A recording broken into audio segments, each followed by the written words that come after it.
الصلاۃ والسلام علی رسولہ الکریم وعلی آلہ واصحابہ اجمعین اما بعد فاعوذ باللہ من الشیطان الرجیم بسم اللہ الرحمن الرحیم اہدنا الصراط المستقیم صراط الذین انعمت علیہم غیر المغضوب علیہم ولا الضالین آمین۔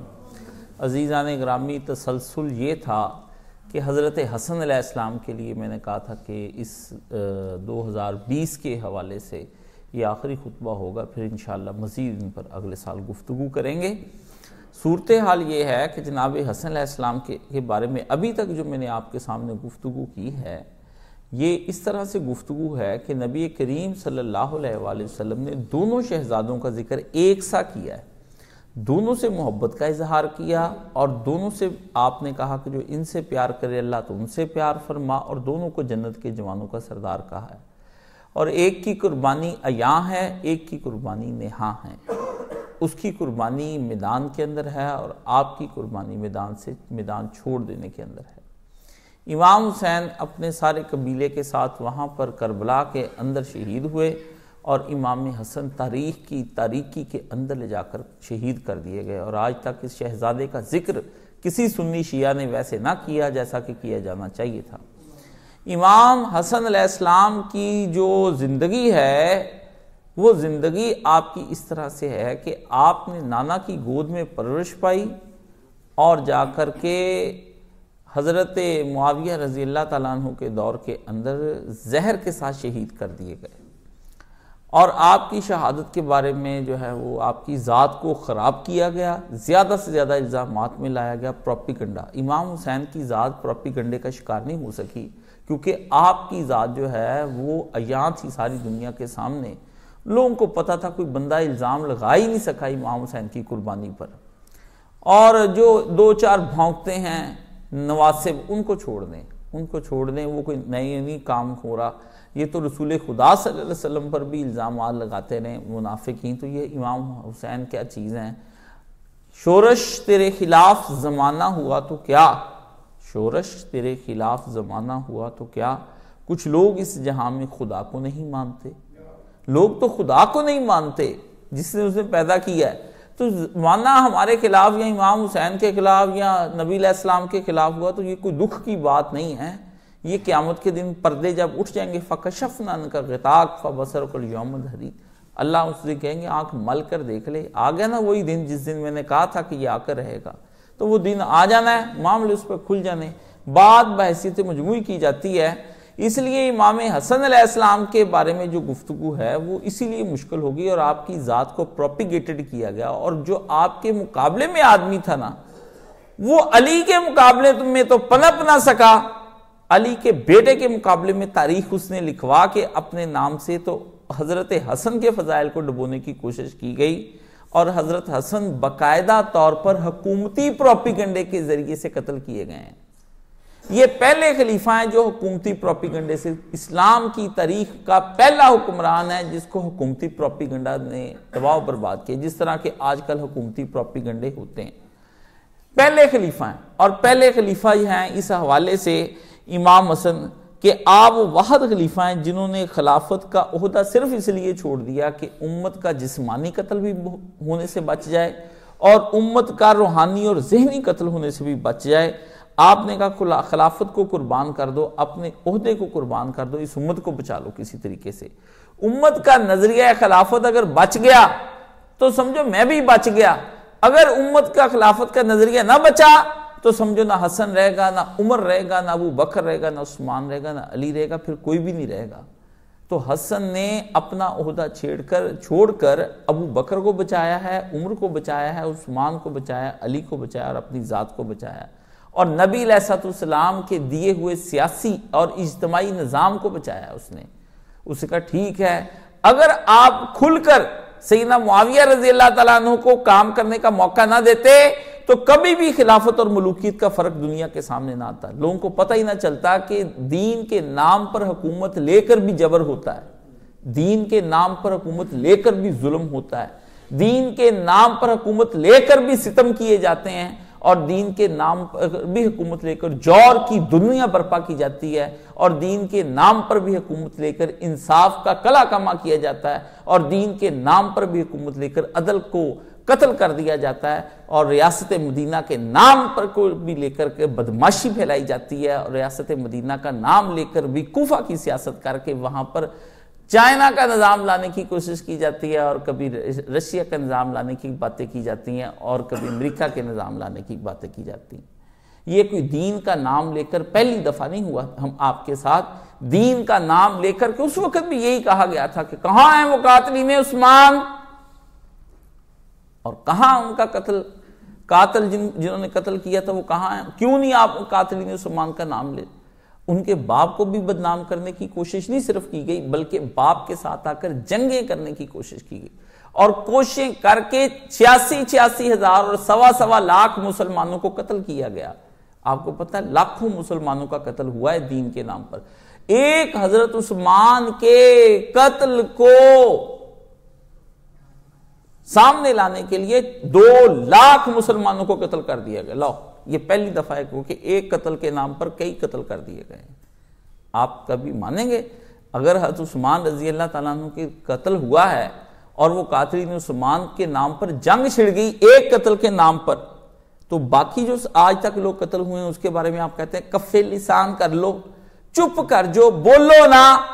کیسے نہ بولنے؟ جب رسول صلی اللہ علیہ وسلم بول گئے تو آپ اور میں کون ہوتے ہیں؟ کہتے ہیں نماز پڑھنے کے لیے جب رسول نے فیصلہ کر دیا رفع الیدین کا، تو پھر میں اور آپ کون سے ہوتے ہیں؟ سلو کما رأیتمونی اصلی، نمازیں ویسے پڑھو جیسا کہ میں تم کو مجھ کو دیکھتے ہو نماز پڑھتے ہوئے۔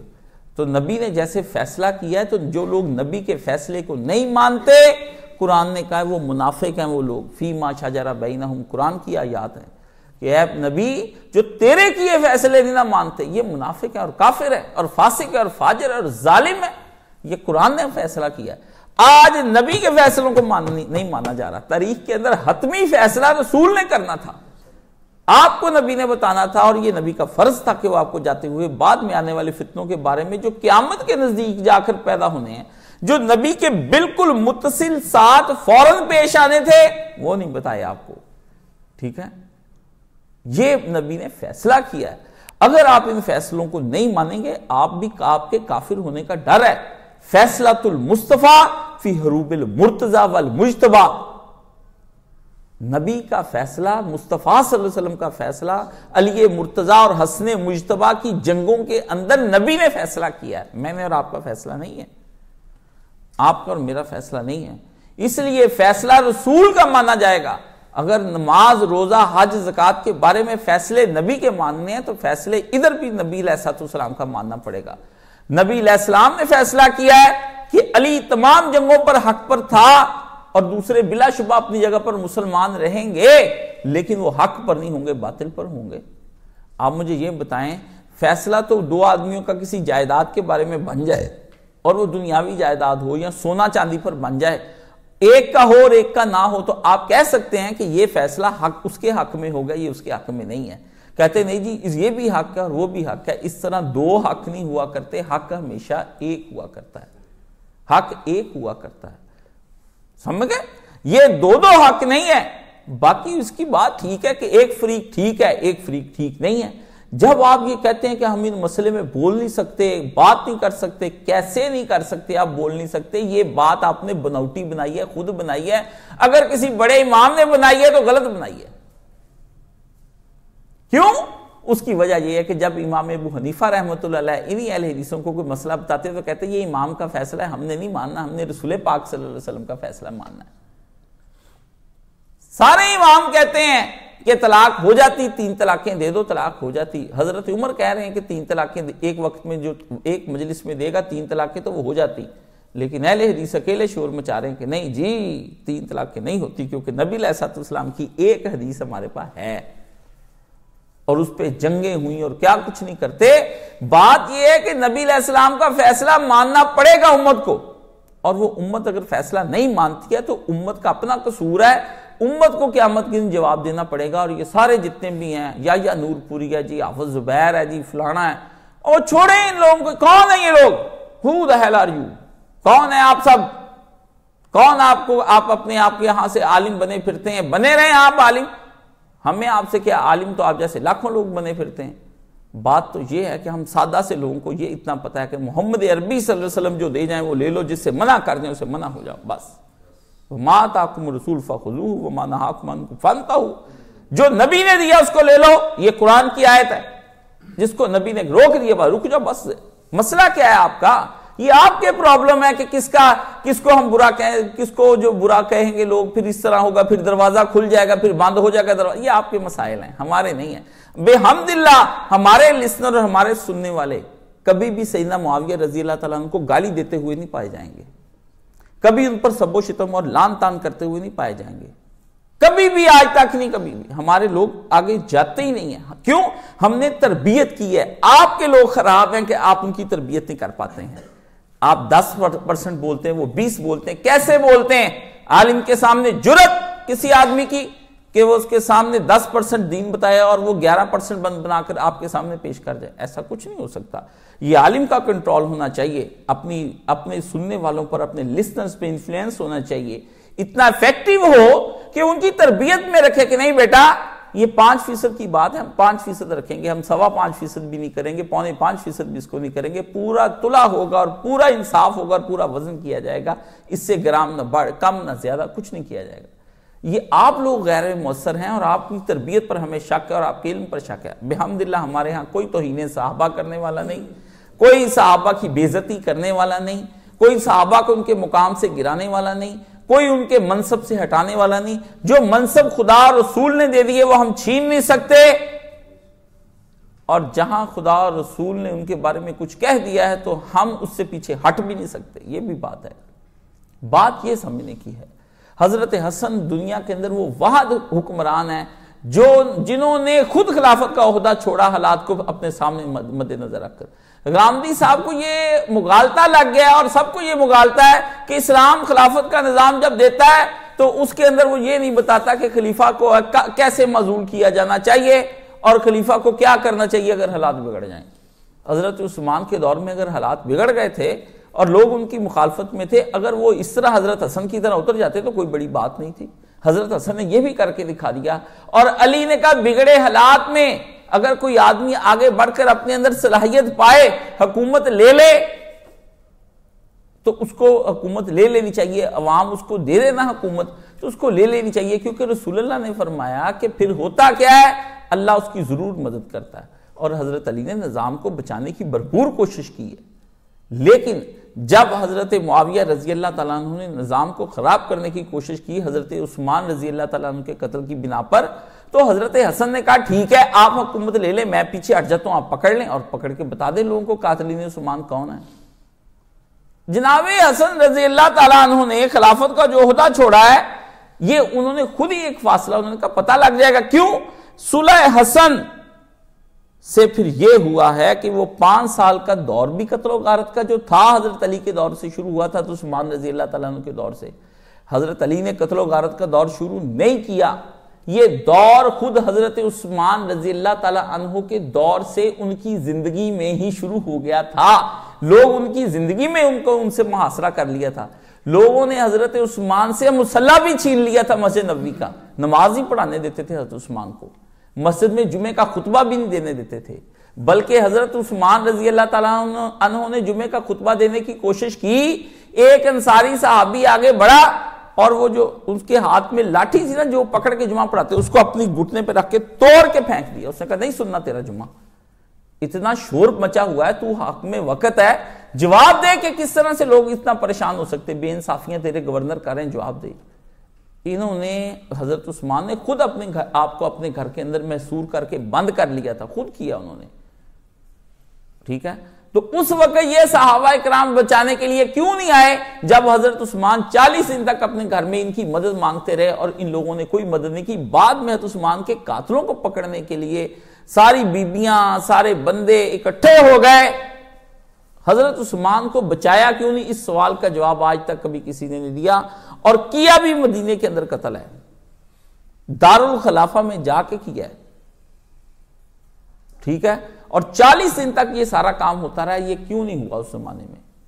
اور کیوں نہیں حضرت عثمان رضی اللہ تعالیٰ عنہ نے استعفیٰ دیا؟ استعفیٰ تو حضرت حسن نے بھی دے دیا کہ ٹھیک ہے بھائی میں پیچھے ہٹ جاتا ہوں. آپ بھی ٹرانسفارمیشن کر دیتے کہ لو بھی میں اقتدار کو ٹرانسفر کرتا ہوں، بھائی تم لوگوں کو مجھ سے اعتراض ہے تم لوگ کر لو. آپ بتائیں کون لوگ تھے جن لوگوں نے حضرت عثمان کے گرد گھیرا ڈالا ہوا تھا؟ اس لیے یہ گاندھی کا اعتراض ہو یا کسی اور کا اعتراض ہو یا جاوید اقبال مرحوم ہو گیا بس کیا اس کو میں کہوں، ہے تو دماغی طور پر کمیونسٹ ٹائپ کا آدمی تھا، لبرل تھا، علامہ اقبال کا لڑکا، یہ سارے اور ڈاکٹر اسرار ان کو سمجھ نہیں آتا جی. سوال پوچھتے ہیں لڑکے تو ان کو تھرکا دیتے ہیں، ان کے پاؤں سے پھسلا دیتے ہیں. جی اسلام کا نظام کئی طرح سے ہے. ایک ابو بکر صدیق کا نظام ہے جی کہ جس کے ذریعے سے اچانک خلافت قائم ہو جاتی ہے. ایک نامزدگی ہے جو ابو بکر نے عمر کی تھی، اور ایک عمر کی شورا ہے جس میں اس نے عثمان کو بٹھایا تھا، اور ایک عام پبلک کی بیعت ہے کہ جس کے اندر علی مرتضیٰ آئے ہیں. اس لیے اسلام میں انتخاب کے کئی طریقے ہیں. تو آپ لوگوں کے پاؤں سے زمین نکل جاتی ہے، آپ پریشان ہو جاتے ہیں، آپ کے بچے آپ سے سوال کرتے ہیں اور آپ کہتے ہیں جی اسلام کا کوئی نظام نہیں ہے. یہی صلاح الدین یوسف مرحوم ہو گیا جو ناسبی تھا، اس ناسبی کے بھی یہی اعتراضات تھے. اس میں آپ کو پتے کی بات بتانی ہے، اور وہ پتے کی بات جس آدمی نے مجھ سے سیکھ لی انشاءاللہ العزیز شفا ہو جائے گی، تسلی ہو جائے گی اور تشفی ہو جائے گی، اور زندگی اس طرح اچھی گزرے گی. لیکن اپنے اندر صلاحیت ہو بات کرنے کی، بار بار میرے پاس کراس کویشچن کر کے نہ لائیں. کھوتے آدمی سے میری گزارش ہے، میاں کھوتے اسلام پر تم بحث نہ کیا کرو، تمہارے اندر اتنا ٹیلنٹ نہیں ہے، چپ کر کے آرام سے بیٹھا کرو، چاہے میرا سننے والا ہے یا کسی اور کا سننے والا ہے. ٹیلنٹڈ آدمی کو اسلام کی گفتگو کرنی چاہیے، نان ٹیلنٹڈ پیپل کی تو مسئلہ ہی کوئی نہیں. آپ بولتے کیوں اسلام کے بارے میں؟ خود عمل کریں، نہ پھیلائیں. جس آدمی کے اندر ٹیلنٹ نہیں ہے وہ مسئلہ سنے، اور اگر مجھ پر اطمینان ہے چپ کر کے اپنے گھر میں جا کر اپنے کرے، پھیلائے نہیں. دین پھیلانے کا حق صرف اس آدمی کو ہے جو آدمی باقاعدہ طور پر سیکھتا ہے، جس کے اندر صلاحیت ہے. ہر آدمی کو دین پھیلانے کی اجازت نہیں ہے. میں آپ کو یہ بات بتا دوں، کہیں یہ نہ ہو مناظرے کے اندر آپ پھنس جائیں اور ایک کافر آپ کو کافر کر کے چھوڑ دے، میں جو ہوا کافر تو وہ کافر مسلمان ہو گیا. اس طرح کا معاملہ نہ ہو جائے کہ آپ کافر ہو جائیں اور وہ کافر مسلمان ہو جائے، اس طرح کا نہیں. کچھ لوگ M A B A M phil P H ڈیاں کر کے سمجھتے ہیں کہ ڈگری ہاتھ آنے کے بعد ہمیں عقل بھی آ گئی ہے. یہ بات غلط ہے. ڈگریاں عقل نہیں ہے. درس نظامی کر کے مولانے کی اتنی داڑھی ہو جائے نا، عربی بھی ودیا پڑھ کر سنائے، مجھ سے بھی عربی میں گفتگویں کرے، کتابیں لکھے، یہ اس کے باشعور ہونے اور اس کے ٹیلنٹڈ ہونے اور اس کے عقل مند ہونے کی نشانی یا دین پھیلانے کی نشانی نہیں ہے.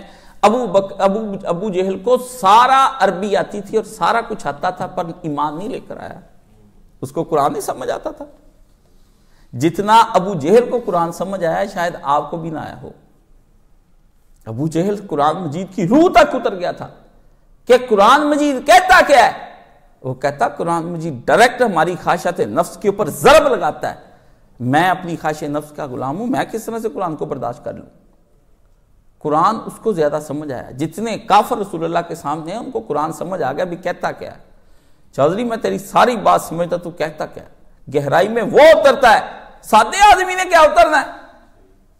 اس لیے ایک گزارش ہے یہ آپ لوگوں سے کہ آپ لوگ کراس کویشچننگ کرنے کے جب متحمل نہیں ہے نا، آپ کے اندر ٹیلنٹ نہیں ہے، تو آپ کو بات نہیں کرنی چاہیے. وہ تو آگے سے یہ کہتا ہے جی اس کا جواب دے دو، ریفرنس دے دو، ٹھیک ہے نا. لوگ اکثر مجھ سے سوال کرتے ہیں فون پہ، جی ریفرنس دے دے، جی اس کا پڑھ کر بتا دیں.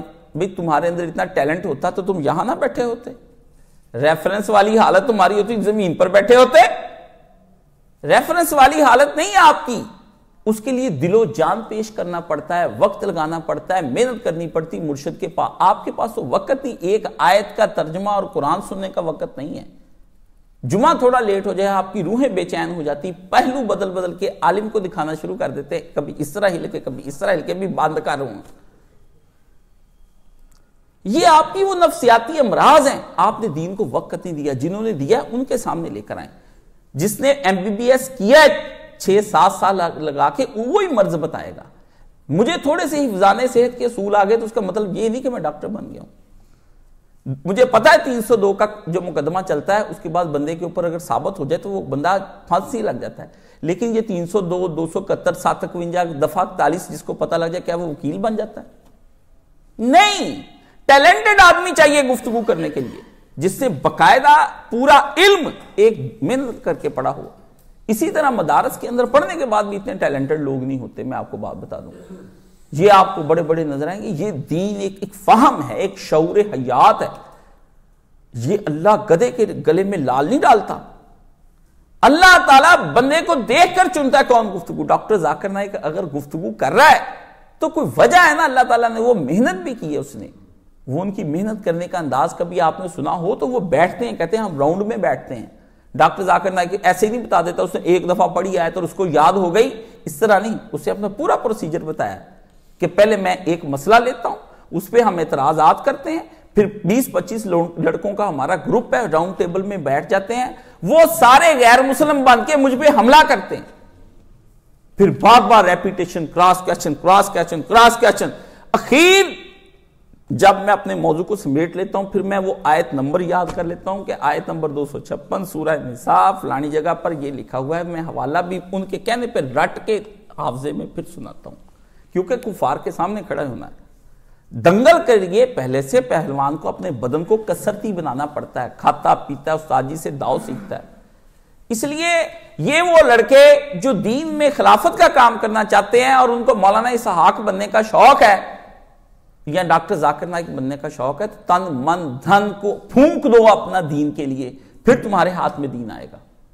میں نے بھی کوئی پلیٹ میں رکھ کر دین نہیں حاصل کیا کہ مجھے مل گیا۔ جو لوگ مجھے بڑے قریب سے جانتے ہیں وہ جانتے ہیں کہ مولانا صاحب کو سے میں نے کیسے عمر لگا کے ان کے پاس بہت کچھ ضائع کر کے دنیاوی طور پر پھر ایک دین حاصل کیا ہے، کیونکہ اس کی وجہ ہے کہ دین کے ساتھ پھر لگن لگانی پڑتی ہے، پھر محنت کرنی پڑتی ہے۔ اس لیے تمہیداً میں نے عرض کیا ہے کہ تاکہ آپ لوگ جو بار بار ہمارا سر کھاتے ہیں نا آ کے کہ ہمیں سمجھاؤ جی، بتاؤ جی، 40 سال 50 سال تحریکی جماعتوں میں رہتے ہوئے ان کو تحریکی شعور ہی نہیں آتا کیا ہے، گلے شکوے کیوں ہیں، جماعتیں کیوں الگ بنتی ہیں، لوگ بے دین کیوں ہو جاتے ہیں، دین سے الگ کیوں ہو جاتے ہیں، جوش کے بعد جمود کیوں آ جاتا ہے، جماعتوں سے دور کیوں ہو جاتے ہیں۔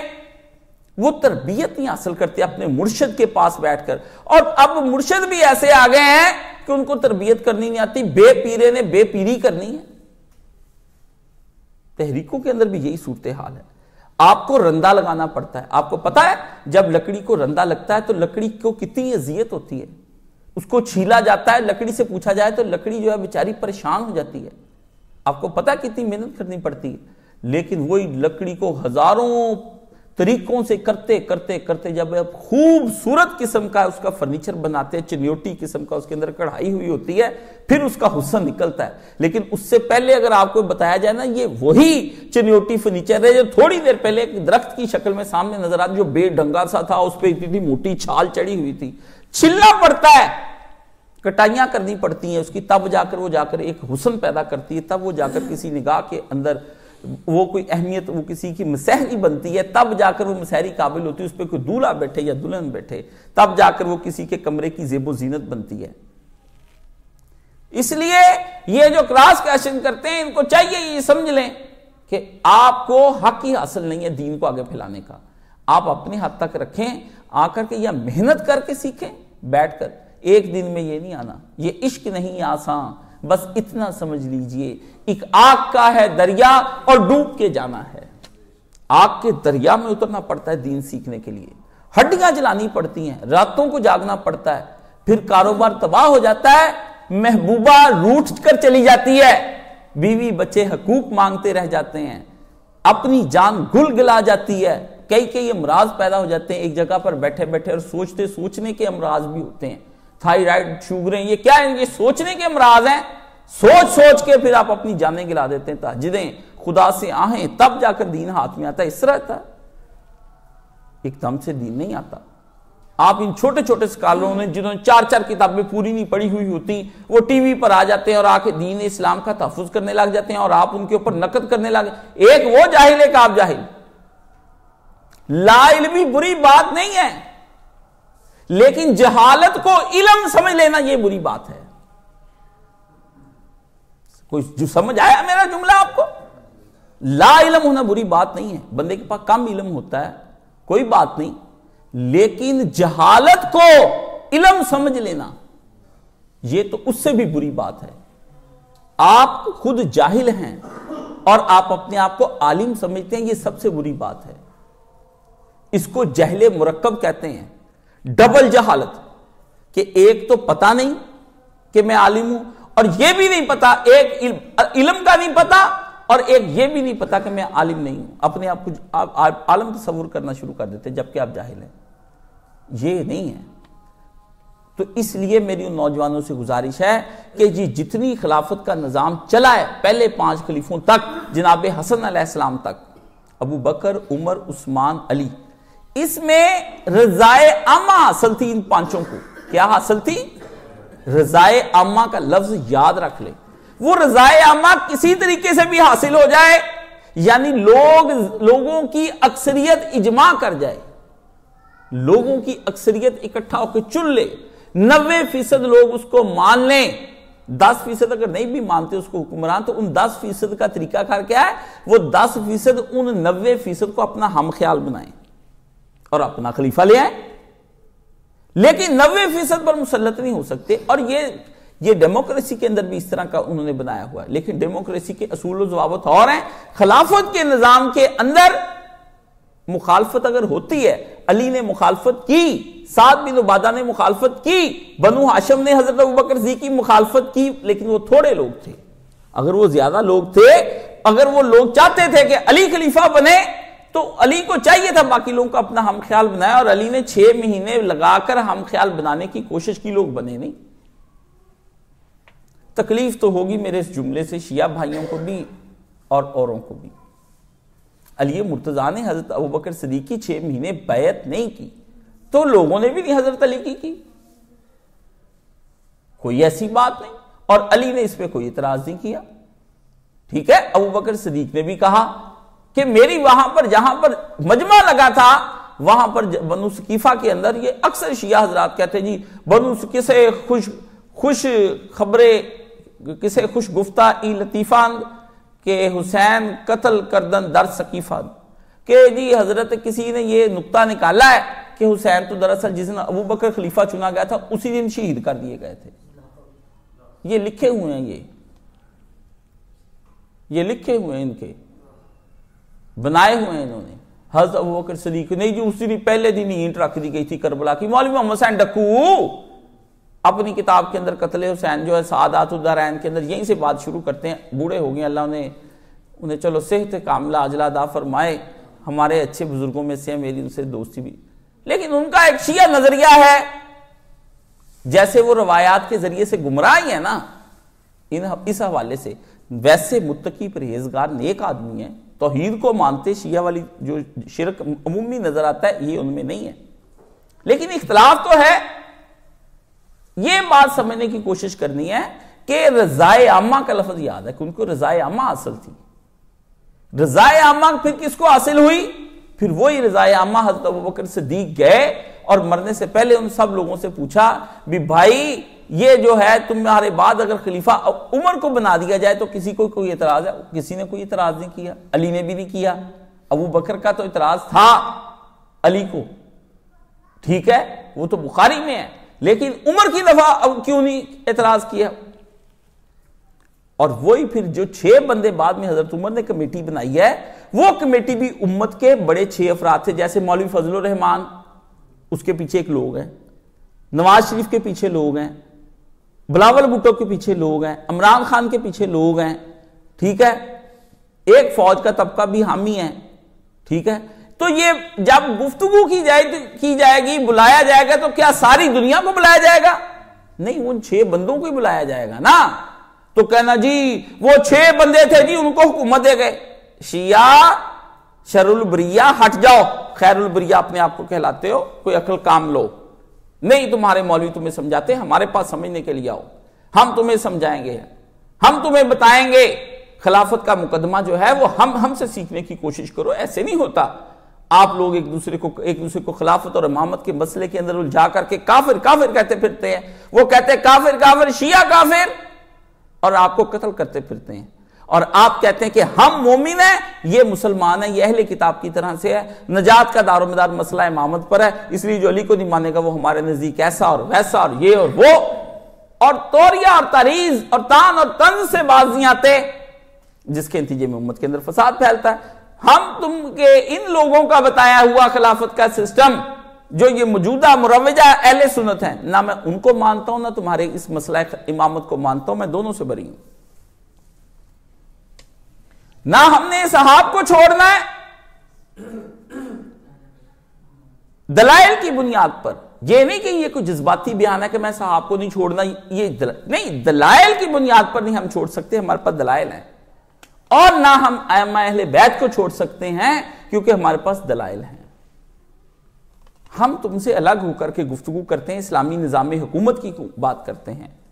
اگر آج خمینی اپنی حکومت قائم کر سکتے ہیں رحم اللہ تعالی، تو ابو بکر صدیق کیوں نہیں کر سکتے؟ خمینی کیا تھے؟ کیا وہ معصوم تھے؟ منصوص من اللہ امام تھے۔ امام تو آپ ان کو کہتے ہیں امام خمینی، لفظ کیا بولتے ہیں؟ امام خمینی۔ اور مسئلہ امامت والے یہ امام ہے؟ کون سا یہاں پہ فرشتہ اترا ہے جبریل وحی لے کر آیا کہ یہی امام تھے؟ اگر آج نظام عدل آ سکتا ہے تو اس زمانے میں بھی آ سکتا تھا۔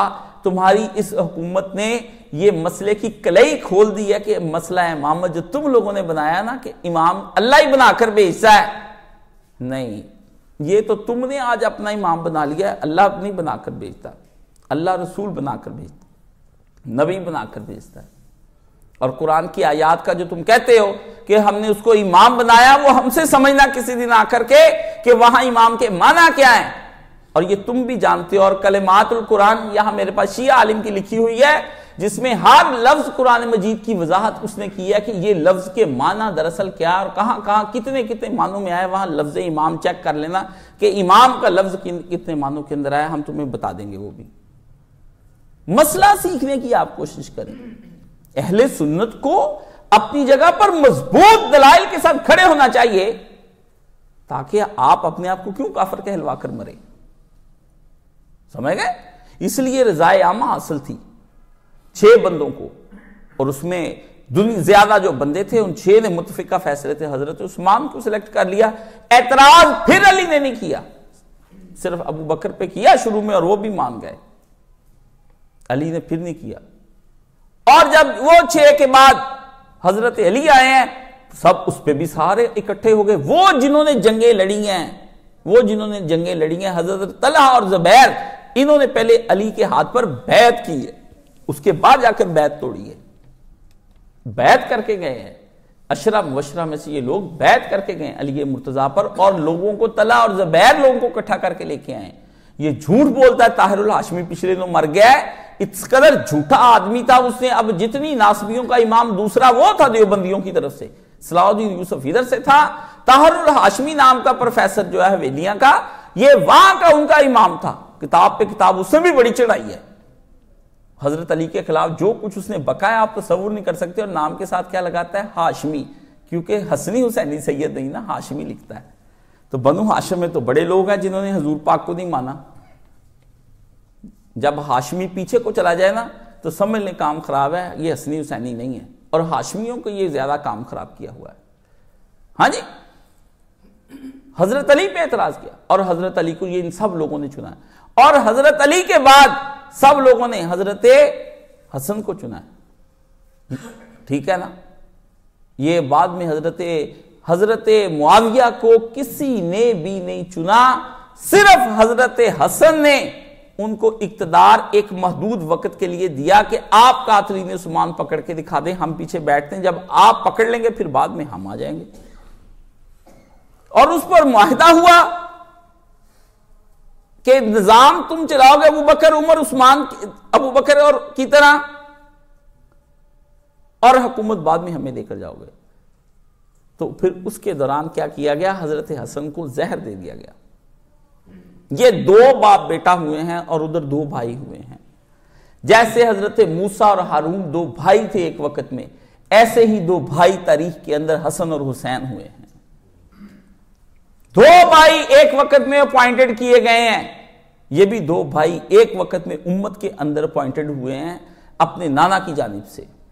دونوں محبت کا معیار ہیں، جیسے حضرت موسیٰ علیہ السلام اور حضرت ہارون علیہ السلام ایمان کا معیار ہیں، ایسے ہی اس امت کے اندر جناب حسن اور حسین علیہم السلام دونوں ایمان کا اور محبت کا معیار ہیں. اور ادھر باپ بیٹا ہوئے ہیں, باپ نے بڑے بھائی کو اور بیٹے نے چھوٹے بھائی کو, دونوں کے دور کے اندر دونوں بھائی دنیا کے اندر سے چلے گئے ہیں, اور باپ بیٹا پر ہی الزام آیا ہے قتل کا. کسی نے آج تک نہ حضرت معاویہ رضی اللہ تعالیٰ عنہ کو بری کیا ہے, نہ یزید کو آج تک بری کیا ہے. اہل سنت کی سب کتابیں آپ نکال کر دیکھ لیں, اہل تشیع کی نکال کر دیکھ لیں, جس کو جس سے تکلیف ہے اسی نے اس کو راہ سے ہٹانا ہے, کسی دوسرے نے نہیں ہٹانا. سیدھی بات ہے, اصول کی بات ہے. عمران خان کو نواز شریف سے تکلیف ہے, وہ انہی کا کہی جاتا ہے میں نے ان کو این آر او نہیں دینا, ان کو این آر او نہیں دینا. وہ دونوں کہتے ہیں ہم تم سے مانگ کب رہے ہیں, تم تو خود این آر او پر آئے ہوئے آدمی ہو. جس دن تمہاری درخواست بھی نیب میں کھل گئی پھر تم بھی این آر او مانگتے پھرو گے. نہیں دینا, اور کام بھی نہیں میں نے کرنا, اور این آر او بھی نہیں دینا. بھئی وہ کب تم سے مانگ رہے, تم اپنا کام کرو, مہنگائی کو نیچے لے کر آؤ, جو تمہارے سپرد کام ہے. اور جی ساکھ ڈار آ گیا, جی اب فلانا آ گیا, ان کی چالیں تو کامیاب ہو گئی. نواز شریف لوگوں کی چالیں تو کامیاب ہو گئی جو انہوں نے چلائیں کہ تمہیں حکمرانی نہیں کرنے دینی تسلی سے, تمہیں اپنے میں الجھائے رکھنا ہے, کام نہیں کرنے دینا. ایسا بیوقوف بنا الجھا ہوا ہے ان کے ساتھ اور کام نہیں کر رہا. اور بیوقوف آدمی نہ الجھ, اپنا کام کر. انہوں نے ایسی چال چلائی ہے, کبھی ادھر جلسہ کر, کبھی اس کو بلا, کبھی ساکھ ڈال. یہ انٹرویو جو آیا ہے, آپ سمجھتے کہ آپ بیوقوف ہیں؟ آپ جیسا جاہل کوئی نہیں ہے کہ اس نے یہ غلط سلط انٹرویو دیا کیوں ہے. سامنے تو پیپر رکھ کر انٹرویو لیا اسٹیفن نے. اللہ کے بندے دشمن کی ہزار چالیں ہیں, پھر اپنے اندر انہوں نے ملوث کر لیا. کام نہیں تمہیں کرنے دینا, ان رہنا ہے, مارکیٹ کے اندر سے باہر نہیں نکلنا. انہوں نے یہی سیاست ہے اور یہی فیم ہے اور یہی شہرت ہوتی. اگر آپ رہیں گے تو مارکیٹ کے اندر آپ جب نہیں رہتے, چاہے سکینڈلائز ہو جائیں, اداکارائیں کیا کرتی خود اپنے سکینڈل نکالتی ہیں تاکہ مارکیٹ میں ہند رہیں. وہ مارکیٹ میں رہیں گے, یہ کیپٹلزم ہے, مارکیٹنگ کا دور ہے. مارکیٹنگ میں رہو چاہے نیگیٹو رہو, ایون نیگیٹو. وہ کہتے ہیں please reply even if negative. اکثر ہم جب ای میل لکھتے ہیں دفاتر کے اندر, ہم لکھتے ہیں کہ آپ جواب اس کا دیں چاہے منفی ہی دیں, ان رہے. تو جس کے تکلیف ہے اس نے اس کے بارے میں کہنا ہے. امام حسن سے تکلیف کس کو تھی؟ بنو امیہ کو. سیدھی سی بات ہے, ان کو پتا تھا دیکھ حکومت واپس لینی. ثابت تو ہم کر نہیں سکے کہ عثمان کے قاتلین کون کون سے تھے. اب وہ کہے گا پکڑے تم سکے نہیں, میرے باپ کے دور میں بھی یہ کیا, اب بھی تمہیں 10 سال دیے, تم نے پکڑے نہیں, آ جاؤ واپس ٹرانسفر کرو ہماری حکومت. اب تم آ جاؤ کٹہرے کے اندر بھی, تم نے یہ ساری شورشیں جو 6 سال برپا کی تھی, یہ کس بنا پر کی تھی؟ اب قرآن و سنت کی بنا پر تم کو سزائیں ہوں گی. سمجھ دیں, بات سیدھی سی ہے, کلیئر کٹ ہے, آپ سمجھیں. اور جب حسن نہیں رہے تو حسن کے مقابلے میں پھر آپ جب نہیں رہے تو پیچھے کس نے اس مسئلے کو سنبھالنا تھا؟ کون ولایت تھا؟ تو وہ حسین تھا. انہوں نے حسین کو بھی نہ رہنے دیا. بات تو ٹو دی پوائنٹ ہے. آپ اس کو الجھائے رہے کہ مقام فلانے کا گرا رہے ہو, فلانے کو چڑھا رہے ہو, ہم ایسے نہیں کر سکتے, ہم تمہارے ساتھ کریں گے, فلانے کو جواب کس بات کا ہے آپ کے پاس؟ تاریخ کو نکھار کر سامنے رکھو. تاریخ کو الجھاتے ہو تم لوگ, ادھر سے شیعہ اور ادھر سے یہ نواسب اور کچھ سادہ لو علماء بھی جنہوں نے یہ مقدمہ اپنا بنا لیا ہے کہ ان کو نہ بتاؤ, اور پھر بھی ہر سال بتاتے رہتے ہیں. جواب دینے کے چکر میں بتائے بھی جا رہے ہیں. یا تو یہ ہو کہ چپ ہی کر جائیں, بتائی بھی جا رہے ہیں, کتاب پہ کتاب لکھی بھی جا رہے ہیں, ہٹتے بھی نہیں ہیں. چلو 1 سال 5 سال تک قسم کھا لیں جی ہم نے سوشل میڈیا پر نہ میرا, نہ مولوی اسحاق کا, نہ محمد علی مرزے کا, کسی کا رد نہیں کرنا. 5 سال تک اہل حدیث یہ ڈن کر لیں, کبھی بھی نہیں ڈن ہوگا. کہ جی فتنہ بڑھ رہا ہے, اور فتنہ بڑھ رہا ہے, پھر سچا سچا بتا دو بھی کیا ہے. عہد کر لو بھی 5 سال تک ہم 10 سال بولیں گے نہیں. آج سعودی عرب کے اندر اگر بریلوی حکومت وہاں پر جا کر ایک مسجد بریلوی بنا لیتا ہے تو مجھے یہ بتائیں یہ کس کو چیلنج کیا اس نے؟ یہ کس کو چیلنج کیا؟ یہ ڈائریکٹ سعودی حکومت کو چیلنج ہوا ہے. وہ بننے دیتا ہے. 20 سال تک جو حقائق سامنے آنے تھے کہتے جی محدثین نے کیوں نہیں ان واقعات کو لکھا؟ محدثین کو پتا تھا یہ حکومتیں کن کی ہیں، جب ان کو موقع ملا پھر انہوں نے لکھ بھی دیا تھوڑا بہت، ان کو پتا تھا محدثین نے۔ سب سے پہلی تاریخ حضرت معاویہ کے دور میں لکھی گئی ہے، اور اسی میں حضرت حسن کے بارے میں لکھا گیا کہ حضرت حسن نے کئی شادیاں کی ہیں، وہ پیسے لے کر بیٹھ گیا تھا، وہ ایسا تھا، وہ ویسا تھا۔ جب آپ نے آج کے دور کے اندر مسجد بنانی ہے، وہاں پر جا کر کے تو پھر کس کو چیلنج ہو رہا ہے؟ وہ ہونے دیتے ہیں، وہ تو بنانے دیں گے۔ ایک مولوی سردار نے وہاں پر جماعت کرانے کی کوشش کی تھی، اٹھا لیا تھا انہوں نے اسی زمانے کے اندر اس کو۔ انہوں نے کہا تم کس طرح سے جماعت کرا سکتے ہو یہاں پر، کس طرح سے تم جماعت کرا سکتے ہو؟ ایک انہوں نے اٹھانے کی کوشش کی تھی۔ چیلنج جب آپ ریاست کے اندر ہوتے ہیں تو کوئی بندہ بھی آپ کے خلاف نہیں بول سکتا، جبکہ اقتدار سارا آپ کے پاس ہو۔ آج تو پھر اقتدار کو 3 حصوں میں تقسیم کیا گیا ہے، عدلیہ، پارلیمنٹ اور فوج، 3 حصوں میں۔ اس دور میں اقتدار ایک ہی آدمی کے پاس تینوں اس طرح کے اختیارات تھے۔ وہی عدلیہ چیف جسٹس ہوتا تھا، وہی خلیفہ وقت ہوتا تھا، اور وہی chief of the army staff ہوتا تھا حضرت عمر۔ ایک ہی آدمی کے پاس زیادہ با اختیار تھا، وہ حکمرانی کس طرح چلا سکتے تھا وہاں پر؟ کسی کی جرأت تھی اس وقت مورخین کے خلاف لکھ جائے، محدثین ان کے خلاف لکھ جائیں؟ ہاں جی، امام مالک کے کندھے کیوں اتار دیے گئے کوڑے مار مار کر؟ یہ سوال ان سے پوچھے، دور تو بنو امیہ کا تھا، کیسے ظلم و ستم ہو گیا مدینے کے اندر؟ کس بات پر انہوں نے فتویٰ دیا؟ انہوں نے کہا انہوں نے فتویٰ لیا، اس بنو امیہ نے اور بنو عباس نے کیا فتوے لیے ہوئے تھے کہ اگر کوئی آدمی ہمارے مخالفین کے ساتھ جا کر جنگ لڑے گا ہمارے خلاف میں، اس کی بیوی کو طلاق، اس کی بیوی کو طلاق۔ تو حضرت امام مالک رحمۃ اللہ علیہ نے کہا جبر کی طلاق نہیں ہوتی۔ انہوں نے کہا تم کہتے ہو جبر کی طلاق نہیں ہوتی؟ انہوں نے مار مار کے امام مالک کے یہ کندھے اتار دیے، اور امام مالک پھر ساری زندگی مسجد نبوی میں نماز پڑھنے نہیں آئے۔ کوئی گدھے بھی ہوتے ہیں نا، ہٹتے نہیں نا لوگ۔ ایک کہتا جی امام مالک کو رستے میں پوچھتا آپ نماز پڑھنے کیوں نہیں آتے؟ امام صاحب نے فرمایا کچھ عذر ایسے بھی ہوتے ہیں انسان کے کہ جو لوگوں کے سامنے بیچارہ بیان نہیں کر سکتا۔ پتہ نہیں مجھے کیا عارضہ لاحق ہو گیا، مار مار کے انہوں نے کیا کہ اب میں مسجد نبوی میں شاید کسی وجہ سے نہ آتا ہوں، شاید پیشاب کا ہی عارضہ ہو گیا کہ مسجد نبوی ہی نہ پاک ہو جائے میرے کو۔ امام ابو حنیفہ کو انہوں نے کہا کہ تم ہماری حکومت کے چیف جسٹس بنو۔ امام صاحب نے کہا جو مرضی ہو جائے بنو عباس کو، میں نہیں بنوں گا تمہارا چیف جسٹس۔ انہوں نے کہا تم جھوٹ بولتے ہو۔ تو امام صاحب نے فرمایا جھوٹا تو جج بن ہی نہیں سکتا اسلام میں۔ انہوں نے کہا کہ تم چیف جسٹس بنو، انہوں نے کہا میں اس قابل ہی نہیں چیف جسٹس بنوں۔ انہوں نے کہا تم جھوٹ بولتے ہو، تو انہوں نے کہا جھوٹا تو پھر اسلام میں جج بن ہی نہیں سکتا، پر پاکستان میں بن سکتا ہے۔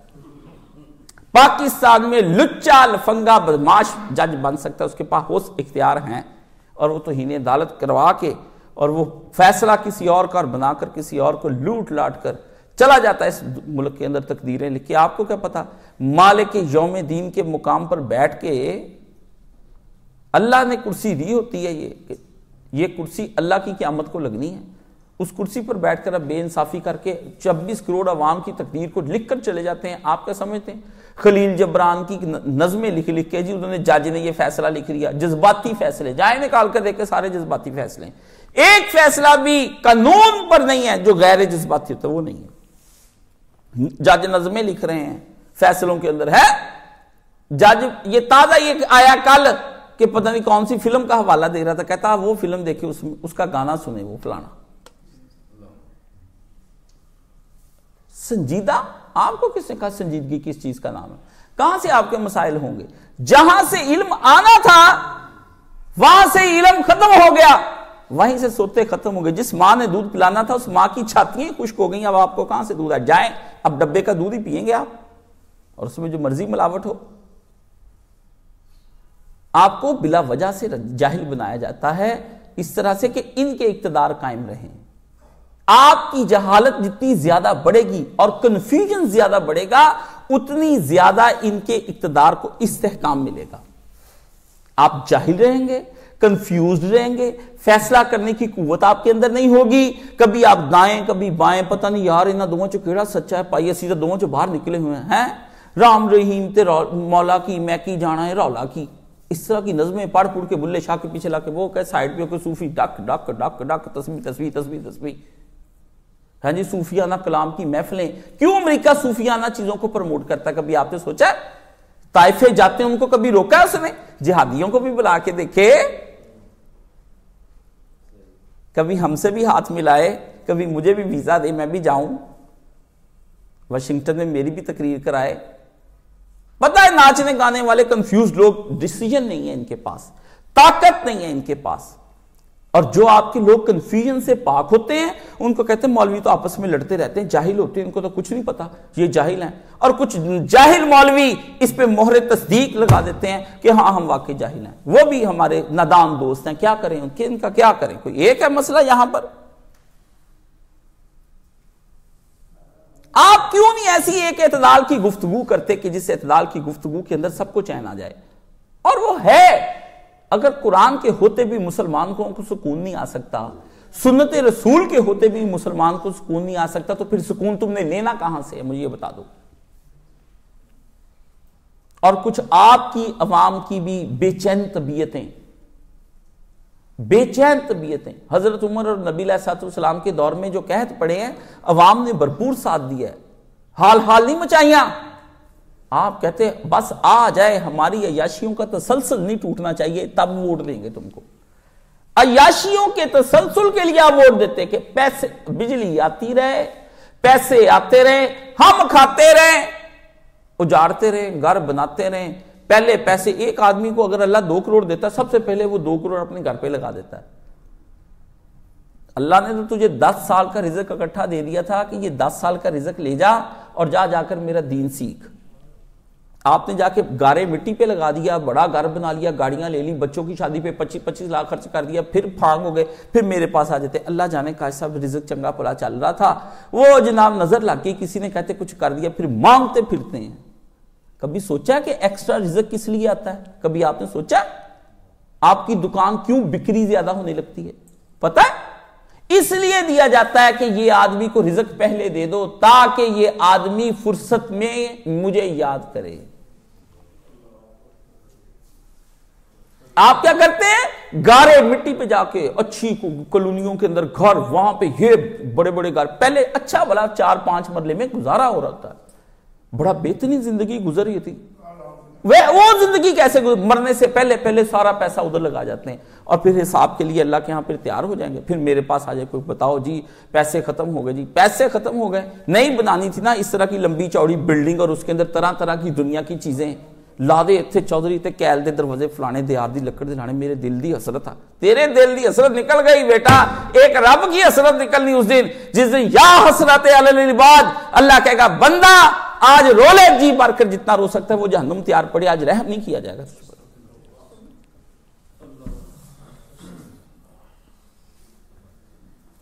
کوئی ایک رونا ہے ہم آپ کو, کیسے حسن سمجھا دوں آپ کو, کیسے حسن سمجھا دوں, کیسے عثمان سمجھا دوں, کیسے علی بتا دوں. وہ دور خلافت کس طرح سے تمہارے دلوں کے اندر میں اتار سکتا ہوں؟ تمہارے دلوں کے اندر تو پہلے ہی دنیا بس رہی ہے. آ گیا ایک لڑکا امام وقی رحمۃ اللہ علیہ, امام شافعی رحمۃ اللہ علیہ کے پاس آگے, استاد شاگرد کی گفتگو ہو رہی ہے, ذرا سنو. استاد اور شاگرد کیا ہوتے ہیں؟ تم لوگ کہتے ہیں وسوسے آتے ہیں, دعائیں کاش جی یاد نہیں ہوتی, اردو میں یاد کر لوں, فلانا کر لوں. آپ کو کیا پتا میں آپ کو کس جگرے سے جواب دیتا ہوں؟ میں کہتا ہوں مجھ سے سوال نہ کرنا, تمہارا سوال میرے جگر کے اندر خنجر اور نشتر ہوتا ہے. جب تم ہوتے ہو تمہارے سوال کے اندر علم نہیں نہ ہوتا, اس لیے مجھے تکلیف ہوتی. میں عام مولویوں کی طرح جواب نہیں دے سکتا, میرا ایک مسئلہ ہے, میں اس کی روٹ کاز کو جانتا ہوں کہ اس بندے نے مسئلہ بیان کیا تو اس کی توحید گندی ہے, اس کی توحید گندی ہے, اس کی توحید ابھی پاک نہیں ہوئی, اس سے محنت ہی نہیں کی اپنی توحید پر. سمجھ گئے؟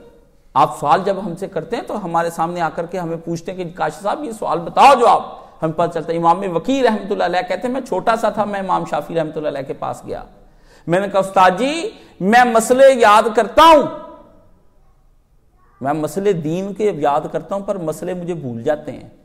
کہتے وقی کہتے ہیں کہ میں نے اپنے استاد جی سے اپنے کمزور حافظے کی شکایت کی کہ استاد جی مجھے یاد نہیں رہتا. تو مجھے امام شافعی رحمۃ اللہ علیہ کی کسی نے کتاب پڑھنی نا، عام اردو میں آج کل ایک چھپی ہے، اور اس کے اندر بڑے دردناک طریقے سے، جیسے اخبار نہیں آپ پڑھتے، اس طرح پڑھتے جائیں گے ان کے حالات، مشکل نہیں لکھی، نیل کا مسافر، نیل کا ڈاکٹر محمد حسین عزمی نے ایک کتاب چھوٹی سی لکھی ہے، داستان کے رنگ میں لکھی، امام شافعی کا سفر لکھا ہے کہ کیسے یہ پہلا امام ہے جو اہل حدیث ہوا ہے تاریخ کے اندر، جس نے حدیث پڑھائی ہے، جہاں سے اہل حدیثیت چلی ہے، یہ پہلا امام ہوا ہے۔ تو امام شافعی سے جب پوچھا تو امام نے کہا دیکھ بیٹا، اللہ کا دین ایک نور ہے، اور دنیا کا ذکر اور دنیا کی چیزیں شیطان کا گند ہے، اس کی نجاست ہے، تیرے دل میں دونوں میں سے ایک رہ سکتی، یا اللہ کا نور یا شیطان کا گند۔ اگر گند موجود ہے تو اللہ کا دین نہیں، دعائیں یاد نہیں ہونی، اور وسوسے کبھی تیرے دل سے نہیں جانے۔ جی میرا وسوسہ ٹھیک کر دے، تیرا میں وسوسہ کہاں سے ٹھیک کر دوں؟ وسوسہ، اور وسوسہ ٹھیک کرانے کے لیے ٹائم نہیں ہے آپ کے پاس، ہم آپ کو بلائیں، میں کہتا ہوں 15 دن وہاں بیٹھ جائے ایک آدمی، 15 روزے رکھے، کسی انسان سے ملاقات نہیں کرنی، چپ کر کے ذکر اذکار، مجھ سے بھی بات نہیں کرنی، یہاں پہ بیٹھے 16ویں دن وسوسہ دیکھوں گا کہاں پر ہے، 16ویں دن بندہ ہی نہیں ہونا وہاں پہ، بندہ بھاگ جانا ہے، کس نے میں اسے اپنے وسوسے نکالنے کے لیے آنا ہے؟ ہسپتال میں 30 دن ایڈمٹ رہتے ہو نا، مرشد کے بعد کیوں نہیں آتے؟ کیسے آپ کے دل میں اتار دیں خلافت کا اتنا بڑا بنا، وسوسے نکلتے نہیں نماز کے لیے، اور خلافت کا پورا سسٹم سمجھنا ہے۔ حسن نے جو کام کیا ہے وہ یہی کیا ہے اپنی صلح کرنے کے بعد کہ فریق مخالف کو 5 سالہ قتل و غارت جو اس نے کی، اس کے باپ کے ساتھ اس کا سلسلہ روکا، اور اس کے موقف کا پردہ چاک کیا کہ یہ جھوٹ بولتا ہے، یہ آدمی ٹھیک نہیں ہے، امت دیکھ لو، میرے باپ کے ساتھ بھی جنگ لڑی، میرے ساتھ بھی جنگ لڑی، یہ کہتا ہے میں قاتلین عثمان پکڑوں گا، اگر اس نے 4 پکڑ لیے تو مجھے کیوں نہیں کہتا؟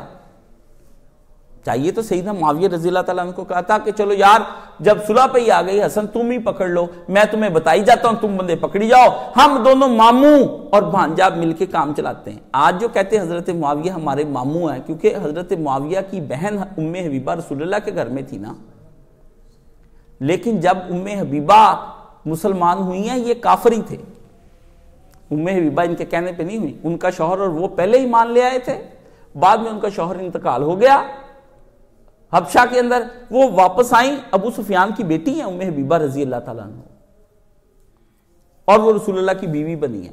اور ابو سفیان جب صلح حدیبیہ کے بعد آیا ہے، معاہدہ توڑنے کے بعد، تو آ کے مدینہ میں رسول پاک کے گھر آیا بیٹی کو ملنے کے لیے، بیٹی کو ملنے کے لیے آیا، تو بیٹھنے لگا رسول اللہ صلی اللہ علیہ وسلم کے بستر مبارک پر، تو ام حبیبہ نے کہا بجی رک جائیے،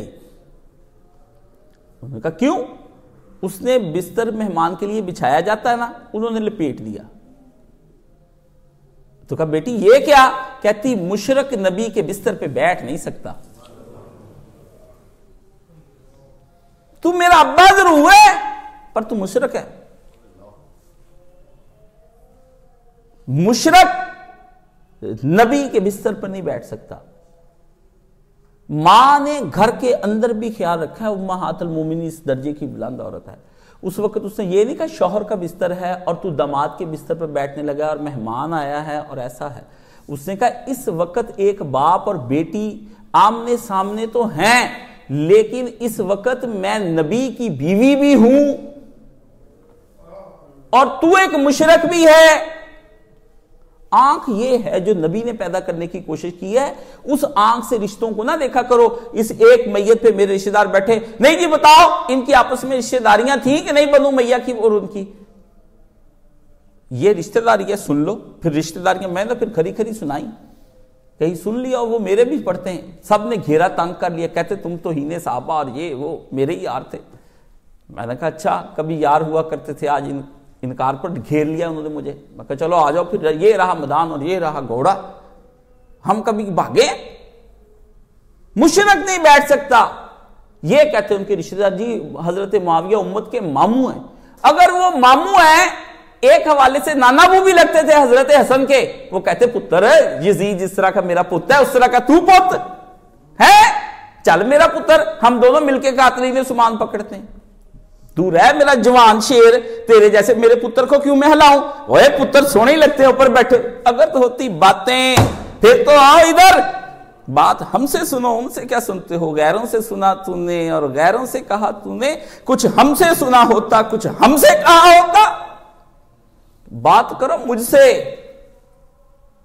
ادھر مناظر نہیں، مناظرہ کرنا ادھر بیٹھے ہیں مناظرے، محمد علی مناظرہ کر لا، میں نہ تے مولوی ساکھ تو کر لا مناظرہ، مناظرہ ہم سے کرے نا، یہ بھی کرے اور وہ بھی کرے، دونوں کو دیکھ لیں۔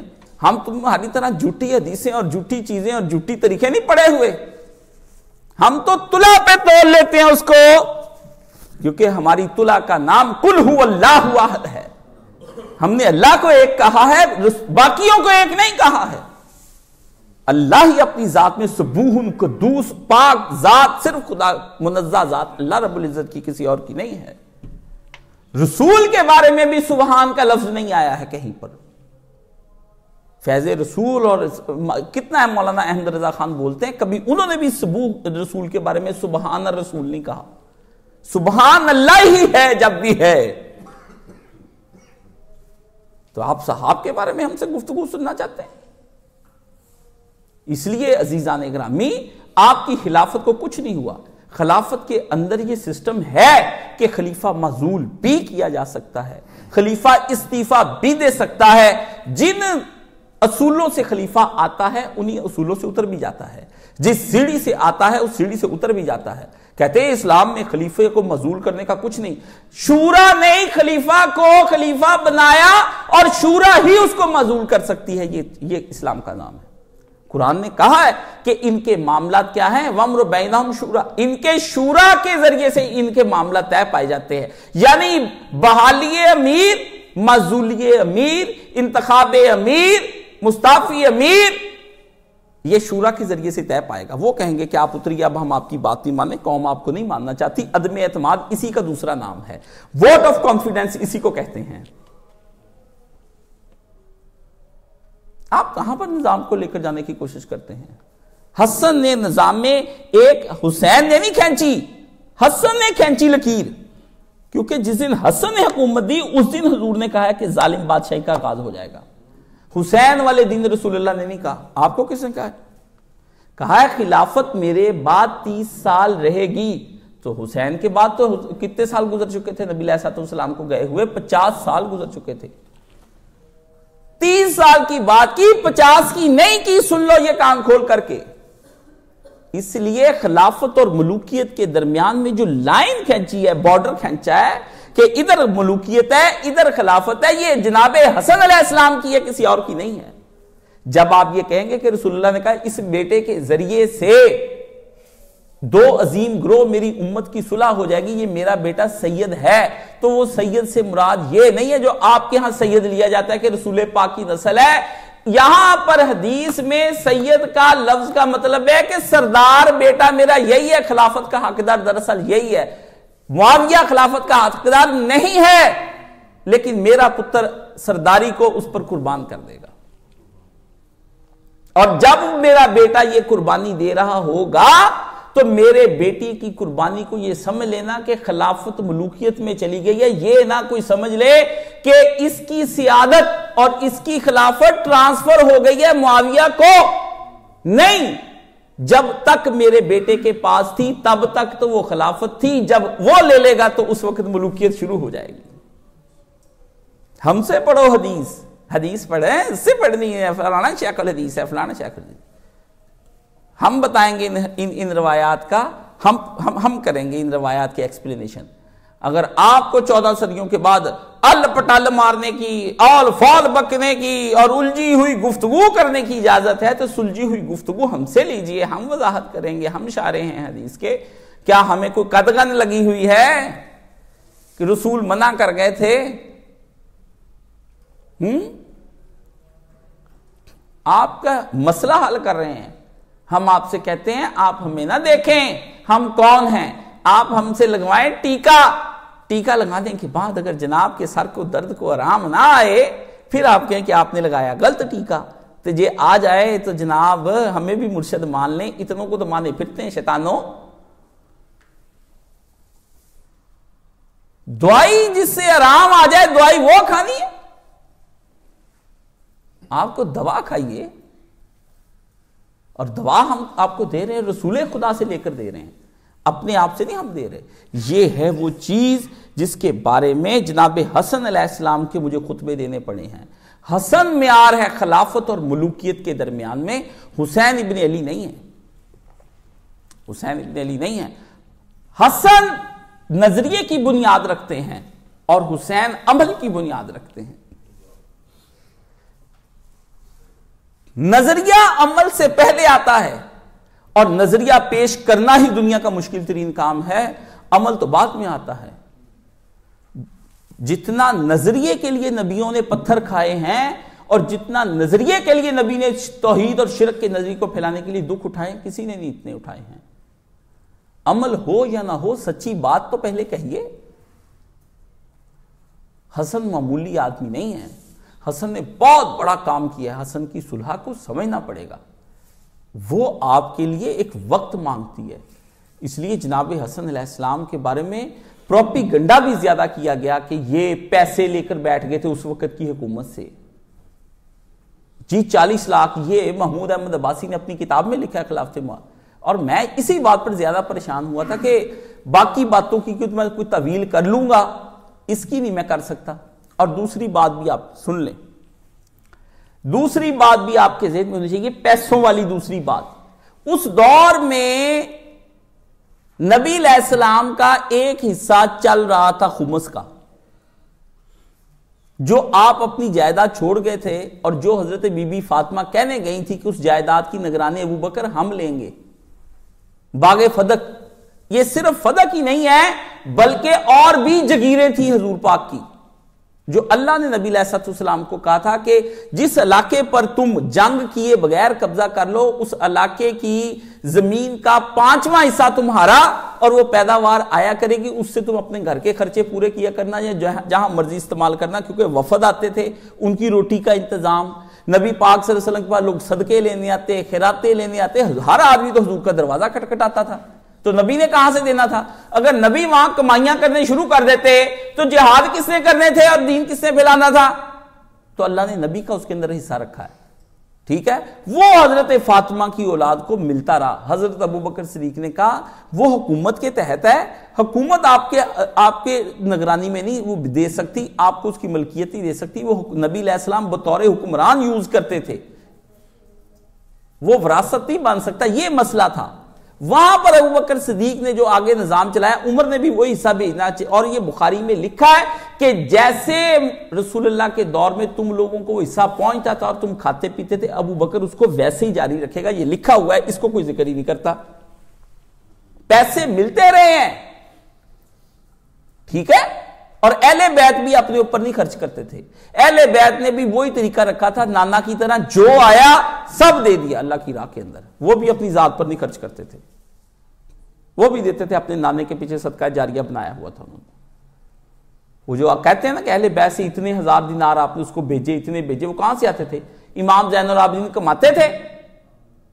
ذرا آپ سوچا کریں، جو وہ رات کو مدینے کے لوگوں کے گھروں کے اندر جا کر ان کا راشن پہنچاتے تھے، بزنس تو وہ کرتے کوئی نہیں تھے، شیعوں سے پوچھو پیسے کہاں سے آتے تھے؟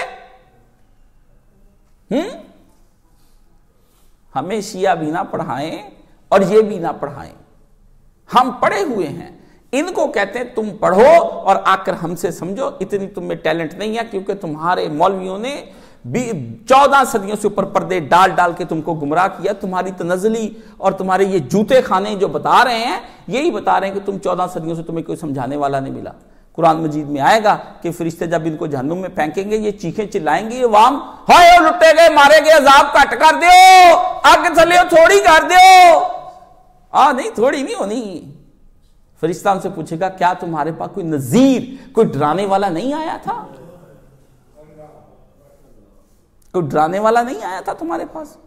کہیں جی ہاں کاش سب زیادہ ڈراتے تھے، میں 2 جمعے پڑھ کے دوڑ گیا سی، میں کہا بہت ڈراندے ہیں۔ کم فانذر، اٹھ اور ڈرا دے ان کو، نبی ان کو ڈرا، اس دن کا حساب نہیں دیا جانا۔ وہ نسل در نسل اہل بیت میں وہ جائیداد چلی آ رہی تھی۔ تو حضرت حسن نے معاویہ کو یہ کہا کہ وہ جو ہمارا حصہ آتا ہے جس کی وجہ سے لوگ ہمارے گھروں میں آتے ہیں وہ ہمارا حصہ تم لوگ بند نہیں کرے گے، وہ 5 لاکھ آئے 10 لاکھ درہم آئے وہ پہنچنا چاہیے، یہ لکھوایا تھا جی، پیسے لے کے بیٹھ گیا حسن، وہ نہیں بند ہوگا، وہ ہمارا آئے گا، وہ تمہیں حکمرانی دینے کے بعد وہ تمہیں ٹرانسفر نہیں ہوگا، وہ ہمارا حصہ ہے، وہ آئے گا ہماری طرف ہی آئے گا، ہم نے حکمرانی نہیں دی، تھوڑی دیر کے لیے اختیار دیا تمہیں، آتا سا اپنے اندر سے، وہ ہمارا حصہ ہے، وہ ہمارا آتا رہے گا، اور ہم اس کے ذریعے سے لوگوں کی مدد کریں گے، کیونکہ ہمارے سے جڑے ہوئے لوگ کہاں سے کھائیں گے، لوگوں تو فریادیں لے کر آنی ہے، سمجھ گئے؟ اور شادیاں کر لی، وہ میں نے بتا دیا، صحیح حدیث میں آتا ہے، مغیرہ بن شعبہ، ضعیف میں تو یہاں تک آتا ہے کہ 300 عورتوں سے انہوں نے نکاح کیا ہے، مولانا صاحب نے وہاں بیان کیا، اور میں نے تو 70 والی سنائی ہے آپ کو، علامہ البانی کی جو پچھلی دفعہ آپ کو حوالہ دیا، تو جس نے کیے اتنے نکاح اس کا تو آپ کچھ بولتے کوئی نہیں، حسن کا بولتے ہیں، اتنے نکاح کیے ہیں، یہ اعتراض تو کافروں نے بھی نبی پاک پر کیے کہ حضور نے اتنے نکاح کیوں کیے، تو وہاں پر کیا جواب دیتے ہو؟ وہاں بھی یہ کہتے ہو جو حضرت حسن، آپ دیکھ لیں جو الزام کافر حضور پاک پر لگاتے ہیں نا، وہی الزام حسن حسین پر لگے ہیں جو منافق مسلمان لگاتے ہیں، یہ چیک کر لیں، اعتراض ایک ہی ہوگا، جائیں ہم نے آپ کو بتا دیا، صرف رسول پاک کا نام نہیں لیتے، اعتراض وہی کرتے ہیں، اعتراض ایک ہی ہوگا، ایک چیک کر لیں جا کر کے، ہمارا یہ آپ کو نظریہ ہم نے بھی پڑھا ہوا ہے، لو وہ بابا کہتا ہے میں دپے بال چٹے نہیں کیتے، تو ادھر بھی بابے نے کچھ ادھر ادھر سے نہیں جا کر کے مانگ تانگ کے نہیں کھایا ہوا، بابے کی چھلنیاں لگی ہوئی ہیں، انالیسس لگایا ہوتا، مولانا اسحاق صاحب نے ایک مشین لائی تھی اندر، جو آتا تھا اس کے اندر حضرت مرحوم ڈال دیتے تھے، چھلنی ہو کے نیچے سے نکل ہے، چھاننا لگ کے نیچے سے روڑ لگ تے پتھر لگ تے مٹی لگ تے کٹا لگ تے درمیان سے الدین الخالص جاری، الا للہ الدین الخالص، اللہ نے کہا دین خالص مانو، نہ خالص نہ مانو، دین خالص لاؤ گے تو مانا تمہارا قبول کیا جائے گا، دوسرا نہیں قبول کیا جائے گا، قرآن میں سورہ زمر میں اللہ نے فیصلہ کر دیا، ہم دین خالص آپ کو بتا رہے ہیں، ہمیں کوئی چسکے نہیں لگے ہوئے، آپ کو کیا پتا، ابھی 10 کتابیں پھر آ گئی، کتنی آئی ہیں، اور کیا جمادی الاولیٰ چل رہا ہے، محرم گیا، سفر گیا، ربیع الاول گیا، ربیع الثانی گیا، جمادی الاولیٰ آ گیا، اب جمادی الثانی آنے والا ہے، ابھی تک ناسبیوں کی کتابیں آ رہی، تازہ بتازہ تازہ بتازہ تازہ بتازہ، اور مجھے گفٹ آتی ہیں، PDF بنا کے پہلے مجھے بھیجتے ہیں، لے تیرے نہ کہ تیرے نام ایک شام،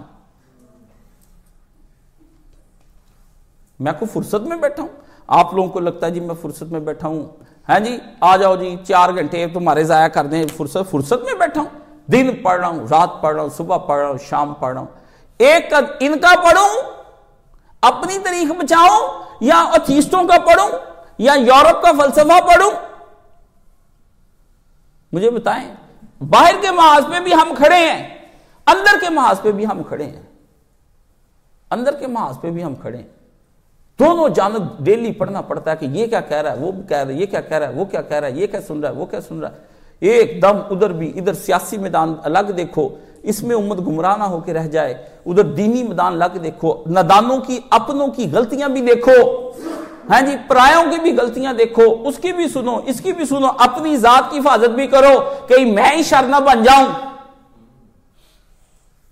اپنی بھی توبہ اللہ دن رات اٹھ کے اللہ سے کرو، یا اللہ میرا ہاتھ تھام کے رکھی، میں پھسل گیا تو پھر بعد میں بچے گا کچھ نہیں، میرا سارا تو گیا، میں ہی ڈوب گیا، آپ سب چلے گئے جنت کے اندر، کہتے ہیں ایک قصہ بنا ہوا ہے، جھوٹا قصہ ہے سچا نہیں، چلو جھوٹے قصوں میں سے بندہ سچی بات، کہتے وہ جب اللہ نے لوح و قلم لکھا نا، جھوٹی باتیں ہیں کوئی سچی نہ سمجھ لینا، وہ کہ جب لوح و قلم لکھا تو اللہ نے کہا کہ میں نے دنیا بنانی ہے، اور دنیا کے اندر بنانے کے بعد میں نے ایک اس طرح کا ایک پورا آدم علیہ السلام کا قصہ لکھا، اور کہا ان میں سے ایک جن ہے جو گمراہ ہو جائے گا اور میرے خلاف کھڑا ہو جائے گا، تو شیطان اس زمانے میں بڑا لوح و قلم پڑھ لیتا تھا، آتا جاتا رہتا ہے، رجسٹر کھول لیا، استاد جی نے لکھا، او ہو پتہ نہیں کو، تو 70,000 سال دعا کرتا رہا، یا اللہ سارے جنوں کو وہ گمراہی جو اس سے مامون اور محفوظ فرما،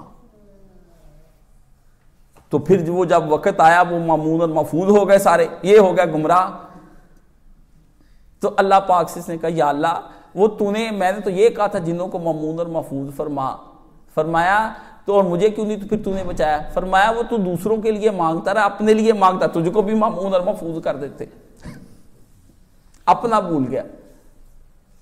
میرے جیسے بندوں کو اپنی پڑی ہوئی ہوتی ہے بھی یہ سارے جنت میں جا رہے ہوں، میں ادھر لگ لائن میں کھڑے تو خیر یار کاش صاحب تاج کھلے ہیں، پتہ نہیں کیوں کھڑے ہیں، تو کہتے کی پتہ کچھ کر دے ہی ہوں گے۔ جلدی شکی ذہن ہے نا، کیونکہ آپ کو اپنے لیڈر پر سب سے پہلے الزام لگانا آتا ہے۔ قائد اعظم محمد علی جناح کو کسی نے پوچھا کہ آپ نے بڑی دیر کے ساتھ سیاست میں انٹری کی ہے، آپ شروع میں کیوں نہیں فرنٹ لائن پر آئے؟ تو قائد اعظم نے کہا میں نے سب سے پہلے دولت کمائی، اپنا اسٹیٹس بنایا، کیونکہ میں نے مسلمانوں کی ہسٹری میں یہ پڑھا ہے یہ سب سے پہلے اپنے لیڈر کے اوپر پیسہ اور چندہ کھانے کا الزام لگاتے ہیں۔ تو میں نے کہا کہ سب سے پہلے میں امیر بن کے چندہ دینے والوں میں رہوں تاکہ مجھ پہ انگلی نہ اٹھائیں۔ یہ اپنے مولویوں پہ چندہ کھانے کا الزام لگاتے ہیں، جو ان کو دین بتاتے ہیں ان کے بارے میں یہ الزام لگاتے ہیں۔ مسلم ذہنیت کوئی اچھی ذہنیت نہیں ہے، سمجھ گئے؟ تو اللہ تعالیٰ ہمیں جناب حسن کی صحیح معرفت لینے کی توفیق عطا فرمائے۔ آپ کو خلافت کی بہت ساری باتیں میں نے کلیئرلی بتائیں، غامدی کا اس کے اندر سے میں نے مغالطہ نکالا ہے، اسلامی تحریکوں کا مغالطہ نکالا ہے کہ خلافت کے نظام کو چھوڑا بھی جا سکتا ہے۔ ایک حکمران جب محسوس کرے کہ مجھے استعفیٰ دے دینا چاہیے، اس کو الگ ہو جانا چاہیے، نہیں وہ ہوتا تو شورا کو مل کر پارلیمنٹ کو عدم اعتماد کر کے اس کو اتار لینا چاہیے۔ کیوں؟ یہ اسی میں ہے کہ جس طریقے سے آئے گا شورا انتخاب کرے گی، شورا اس کو اتار دے، دوسرے کو انتخاب کر لے۔ اور تیسری بات یہ میں نے بتائی کہ ملوکیت اور خلافت کے درمیان میں حد فاصل کس کی ذات ہے؟ جناب حسن علیہ السلام کی۔ حسن نظریہ ہے، حسین عمل ہے۔ حسن نظریہ ہے، حسین عمل ہے۔ اور آپ کو پیسوں کی حقیقت بھی بتا دی، اور جناب حسن کی شادیوں کے بارے میں جو اس نے گفتگو اس کی بھی حقیقت بتا دی، صلح حدیبیہ کی طرح کی یہ صلح بھی کر کے بتا دی کہ نچلی سطح پر آ کر امام حسن نے صلح کی، جیسے رسول پاک نے کہا۔ آپ دیکھ لیں جذباتی تو سارے ہوئے پھرتے تھے اس وقت، صلح حدیبیہ کے وقت طاقت جو بڑی ہو گئی تھی، مارا بڑا تھا مسلمانوں کو مکہ کے اندر، مسلمان بھی بھرے بیٹھے تھے کہ ہاتھ آ جائے چھوڑنا ہم نے بھی نہیں ہے۔ اس وقت ٹھنڈی ایک ہی ذات تھی، انک لعلی خلق عظیم، محمد عربی صلی اللہ علیہ وسلم۔ عمر آ کے پوچھے رسول اللہ سے، یا رسول اللہ ہم حق پر نہیں ہیں، کس لیے ان کے ساتھ ہم کریں؟ جوش علی کو بھی آیا ہوا تھا، حضور نے کہا محمد رسول اللہ ختم کر کے لکھا محمد ابن عبداللہ، تو علی نے کہا یہ نہیں ہو، اے نہیں ہو مٹنا۔ پھر تگڑے تو سارے ہوئے پھرتے تھے لڑائی کے لیے، وہ تو حضور پاک ٹھنڈا کام کر گئے، آپ نے فرمایا چپ کر جاؤ، جو یہ کہتے مان جاؤ۔ اللہ نے بتایا ہوا تھا اِنَّا فَتَحْنَا لَكَ فَتْحًا مُبِينًا، نبی یہ صلح حدیبیہ نہیں ہو رہی، آج تجھ کو ہم ایک فتح دے رہے ہیں، اور فتح بڑی کھلی ہے، لوگوں کو نظر نہیں آ رہا۔ یہ جو صلح پر آ گئے ہیں نا، تو دیکھ لے یہ اندر سے ٹوٹ ٹاٹ چکے ہیں، ورنہ یہ وہی ہیں جو تجھ سے جنگیں لڑ لڑ کے اب تھک گئے ہیں، یہ وہی ہیں جو احد میں اکٹھے کر کے لے کر آئے تھے، بدر میں لے کر آئے تھے، احزاب میں لے کر آئے تھے، تیرے ساتھ انہوں نے کیا نہیں کیا۔ اس وقت تو صلح کی باتیں تجھ سے کی نہیں ان لوگوں نے، آج جو یہاں پھنسے ہوئے ہیں تو تیرے سامنے آ کر کہتے چل صلح کر لے۔ تو وہاں عمر لگ گرم ہوا پھرے، علی لگ گرم ہوا پھرے، اور صحابہ لگ چلتے پھرتے، اللہ نے بھی آیتیں اتار دی، اللہ تم سے راضی ہو گیا، راضی ہو گیا، اور ٹھنڈے رہو، اللہ تم سے راضی ہو گیا۔ حسن کی صلح بھی وہی صلح تھی، حضور نے ساری شرطیں کافروں والی جو کافروں نے کہیں حضور نے مان لی، انہوں نے کہا ہمارا بندہ تمہاری طرف آئے گا تو تم اسے لوٹاؤ گے، اور تمہارا آ جائے تو ہم نہیں لوٹائیں گے، لو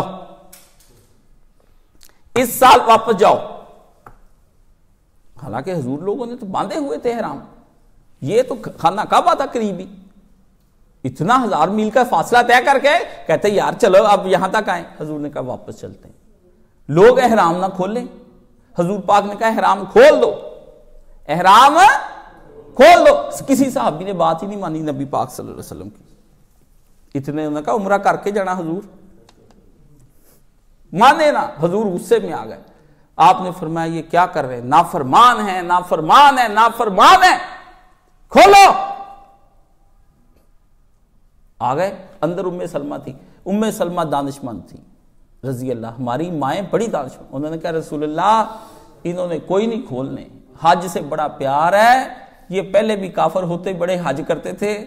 حاجی نہیں ہٹدا, سمجھ دو نا, حاجی بڑے ہیں. انہوں نے کہا حج کر کے بڑے دیوانے حج دے, کرو کچھ. حضور نے کہا کیا؟ فرمایا آپ یہ احرام کھول دیں اور سر منڈوا دیں, دیکھ کے سارے منڈوا دیں گے. حضور نے سب سے پہلے اپنا اتارا, سر منڈوایا, صحابہ نے دیکھتے دیکھتے کھول دیے. انسان کے اندر کا بت جلدی نہیں ٹوٹتا. مرشد کہے کہ بات بھی نہیں مانتے, باہر جا کے کہتے مرشد ہوئے تو بھولے بھالے ہے, انہوں کی پتا مرشداں نوں, یہ تو اتنے بیٹھے چودھری آپ دونوں جڑے ایک کر پتا لے. مرشد بھی ایڈے بھولے نہیں ہے, مرشد بھی نگاہ پوری دیکھتے ہیں یہ چکر کیا چل رہا ہے, سمجھ گئے نا. وہ نہیں جی, مرشداں چھڈو, یہاں کی پتا ہے تو بیچارے سادہ جو ہے بہت پریکٹیکل لائف چاہیے آئے نہیں نا, پھر ایسے کر کے جو تمہاری زندگیاں پریکٹیکل خراب ہوئی ان کو ٹھیک کر رہا ہے, ابھی وہ پریکٹیکل لائف میں نہیں آیا, تھوڑیاں چلن نہیں رہیاں ہیں, وہ ہم سے مشورے ہو رہے ہیں. یہ ہے مرشدوں کو, نبیوں کو کس مقام پر کھڑا ہونا پڑتا ہے کہ جو نبی کے عاشق تھے, نبی کا تھوک اور آپ علیہ السلام کا وضو کا پانی منہ پر مل رہے تھے, ادھر ہی وہ رسول کی بات بھی نہیں مان رہے تھے احرام کھولنے کی. بڑے مقاموں پر ہے. تو یہ صلح حدیبیہ اور صلح حسن ہے. اللہ جناب حسن علیہ السلام پہ کروڑوں درود و سلام. روز قیامت ہمیں ان کے جوار میں جنت میں جگہ ملے, دنیا میں اس شہزادے کی زیارت ہم کو کرائے, آخرت میں بھی اپنے پیارے شہزادے کے ساتھ ہمیں جا ملائے. اللہ تو نے اپنے نبی کے ذریعے سے کہلوایا کہ جو حسن سے پیار کرے تو اس سے پیار کرے گا. اللہ ہم سے پیار کر, کیونکہ ہم جناب حسن علیہ السلام سے پیار کرتے ہیں. ہم سے پیار کر کے تیرا پیارا نبی صلی اللہ علیہ وسلم حسن سے پیار کرتا تھا. ہم سے پیار کر کے علی مرتضیٰ حسن سے پیار کیا کرتے تھے. ہم سے اللہ پیار کر کے جناب بی بی فاطمہ سلام اللہ علیہ ان سے پیار کرتی. ہم سے پیار کر کہ جناب حسین بھی ان سے پیار کرتے تھے. اللہ جنتیوں کے اس گھرانے سے ہمارے پیار کو بڑھا, دن رات ہماری محبت کو اور بڑھاتا چلا جا. ہمیں ان کی ذات سے نکلنے والے علوم و معارف کو سمجھنے کی توفیق عطا فرما, ان کی ذات سے نکلنے والے نیک اعمال پر چلنے کی توفیق عطا فرما, ان کی ذات سے نکلنے والے علم کی معرفت حاصل کرنے کی توفیق عطا فرما. وآخر دعوانا ان الحمدللہ رب العالمین.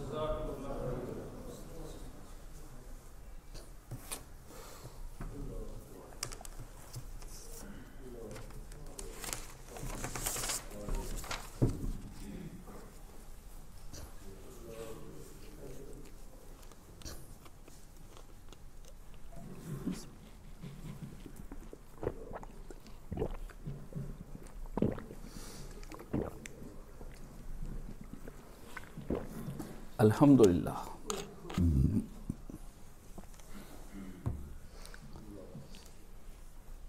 الحمدللہ والصلاة والسلام علی رسولہ الکریم, اما بعد.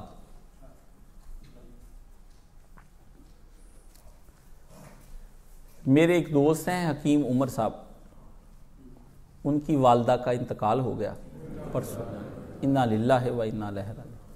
میں رات پھر ان کی, مجھے اطلاع تو نہیں ہوئی تھی جنازے کی, رات پھر مجھے پتہ چلا تو میں افسوس کے لیے گیا تھا. مرحومہ بڑی نیک عورت تھی.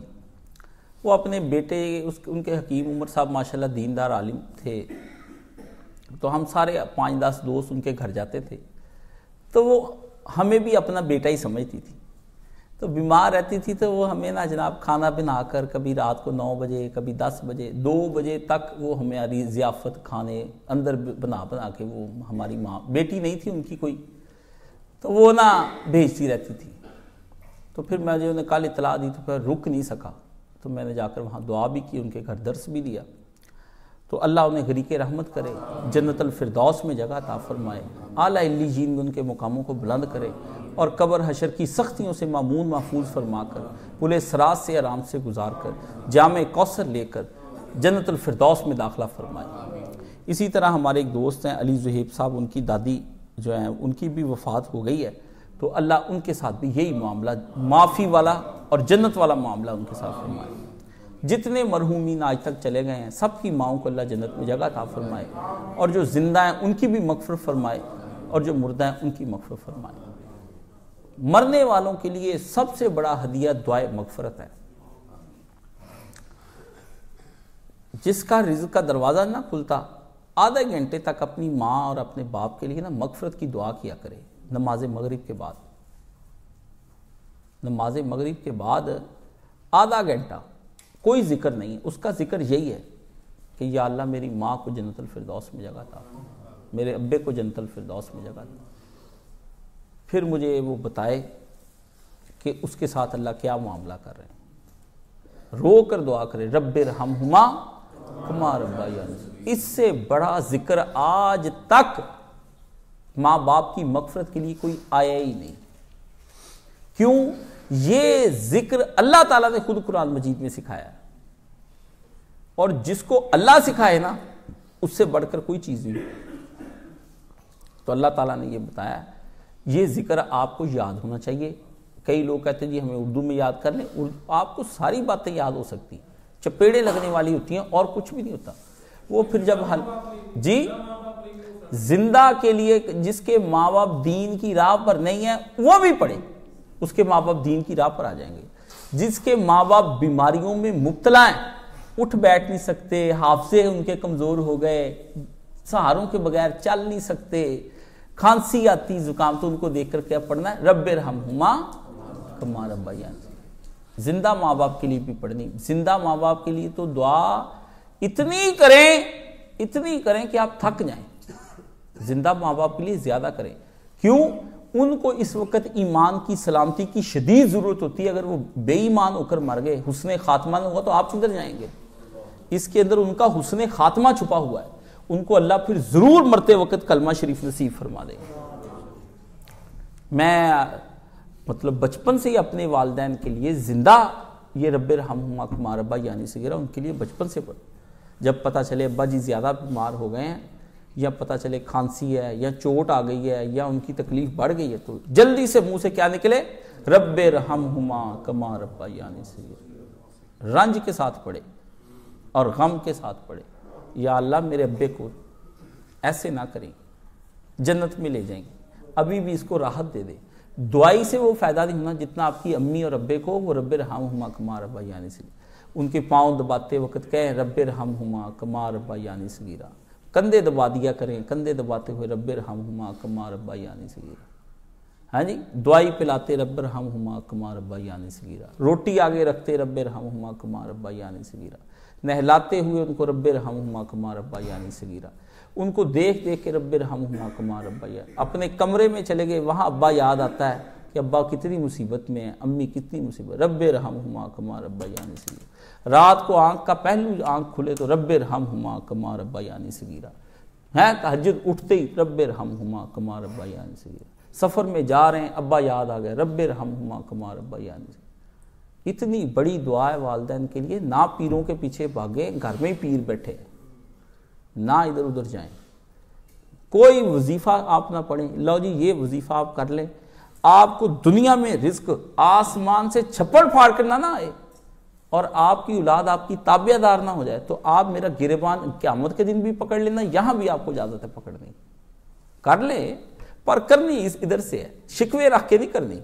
جس کے دل میں ماں باپ کے بارے میں شکوے نا، ابے نے میرا بڑی زیادتی کیتی ہوئی ہے، ماں نے میرا بڑی زیادتی کیتی ہوئی، وہ تو پھر چپ ہی کر جائے نا، پہلے وہ زیادتیاں بھگتا لے، اللہ بھی اب اس کو نہیں چھوڑے گا۔ تو ماں باپ کی نہیں چھوڑتا، اللہ نے تیری نہیں چھوڑنی۔ آپ سے دن میں کتنے گناہ ہوتے ہیں، خبردار خبردار خبردار، اللہ بار بار آپ سے کہتا ہوں، جان لو، مان لو، دل میں ٹھان لو، ماں باپ کی کوتاہیاں کمیاں معاف کر دو ان کو۔ شرک سے بڑھ کر کوئی برائی نہیں تھی، اور کفر بکتا تھا اور اللہ کے خلاف کھڑا ہو گیا تھا اور خدا کو چیلنج کر بیٹھا تھا۔ اس باپ کو بھی جاتے وقت ابراہیم نے کہا سلام علیکم یا ابت سینی استغفر لک، ابا جی خدا حافظ، آپ پر سلامتی ہو، میں اللہ سے آپ کی تا دم مرگ، جب تک آپ مر نہیں جاتے میں مغفرت کی دعائیں کرتا رہوں گا۔ اور جب خبر آ گئی کہ ابا تیرا مر گیا اور کافر مرا ہے، تو ابراہیم علیہ السلام نے کہا انی برات، میں ابے کے کفر سے تو بری ہوں، پر ساتھ بتاؤں کیا کہا اللہ سے، بھی جب قیامت کے روز تو میرے ابے کو سامنے لے کر آئے گا، کتنی میری بے عزتی ہوگی، بھی لوگ مجھے کہیں گے ابراہیم کا باپ پکڑ کے لایا۔ اللہ نے اسی وقت قیامت کے روز کا منظر سامنے دکھایا، فرمایا دیکھ ابراہیم۔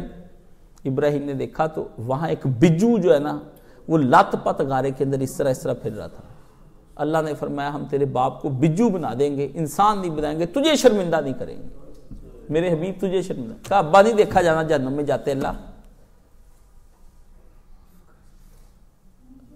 ہے؟ ابراہیم نے کہا ابا نہیں دیکھا جانا جہنم۔ اس لیے ماں باپ کے ساتھ حسن سلوک کر لیں۔ میں آپ کو بات بتاؤں، وقت ہاتھ سے نکل جانا ہے، نافرمان بیوی، نافرمان اولاد، آپ کی زندگی تنگ، خود بے سکون۔ مجھ سے وظیفے کس چیز کے پوچھتے ہیں، اٹھتے بیٹھتے نا۔ اب میں خود کئی دفعہ بیمار ہوتا ہوں تو مجھے اپنی تکلیف کا احساس ہوتا ہے، تو میں اپنی دادی کے لیے بھی پڑھتا ہوں کہ رب ارحمہما کما ربیانی صغیرا۔ پھر میں پڑھ دیتا ہوں اللہم اغفر لآبائنا و امہاتنا، اللہ ہمارے ابوں کو، ابوں کے اندر نانے، دادے، پردادے، لکڑ دادے، جہاں تک مسلمان نسل ہے وہ سارے بخش دیے جاتے ہیں۔ وَأُمَّهَاتِنَا، اور دادیاں، نانیاں، خالائیں، اور اوپر نانی کی ماں، نانی کی پر نانی کی پر نانی کی پر اوپر تک جہاں تک مسلمان ہیں، اللہ کہتا ہے میں سب کو بخش دیتا ہوں۔ وَاغْفِرْ لِإِخْوَانِنَا، اور میرے بھائیوں کو جتنے بھی ہیں، دینی ہوں یا چاچے تایوں کے پتر ہوں، نسبی ہوں یا غیر نسبی ہوں، یا اللہ سب کی مغفرت فرما دینا۔ دعا مانگنا سیکھیں، خطبوں سے کچھ نہیں بنتا، اصل شاید دعا ہے۔ جس بندے کو دعا نہیں مانگنی آئی وہ قرآن مجید پڑھ لے، وہ نماز پڑھ لے، وہ بیت اللہ کے چکر لگا لے، حضور کے روضے پر جا کر کھڑا ہو جائے، جو مرضی کر لے، وہ ابھی دین کی کنجی اور خزانہ اس کے ہاتھ نہیں آیا۔ مجھ سے بس آپ دعا سیکھنی ہے، باقی عمل آپ نے کوئی نہیں سیکھنے، دعائیں لے جانی، دعاؤں نے لے جانا ہے آپ کو، سمجھ گئے؟ اللہ اکبر۔ والدین کے لیے، فوت شدہ والدین کے لیے قبرستان جا کر دعا کرنا زیادہ قبولیت والی مسجد، گھر، تینوں میں سے کون سی جگہ؟ اللہ اکبر۔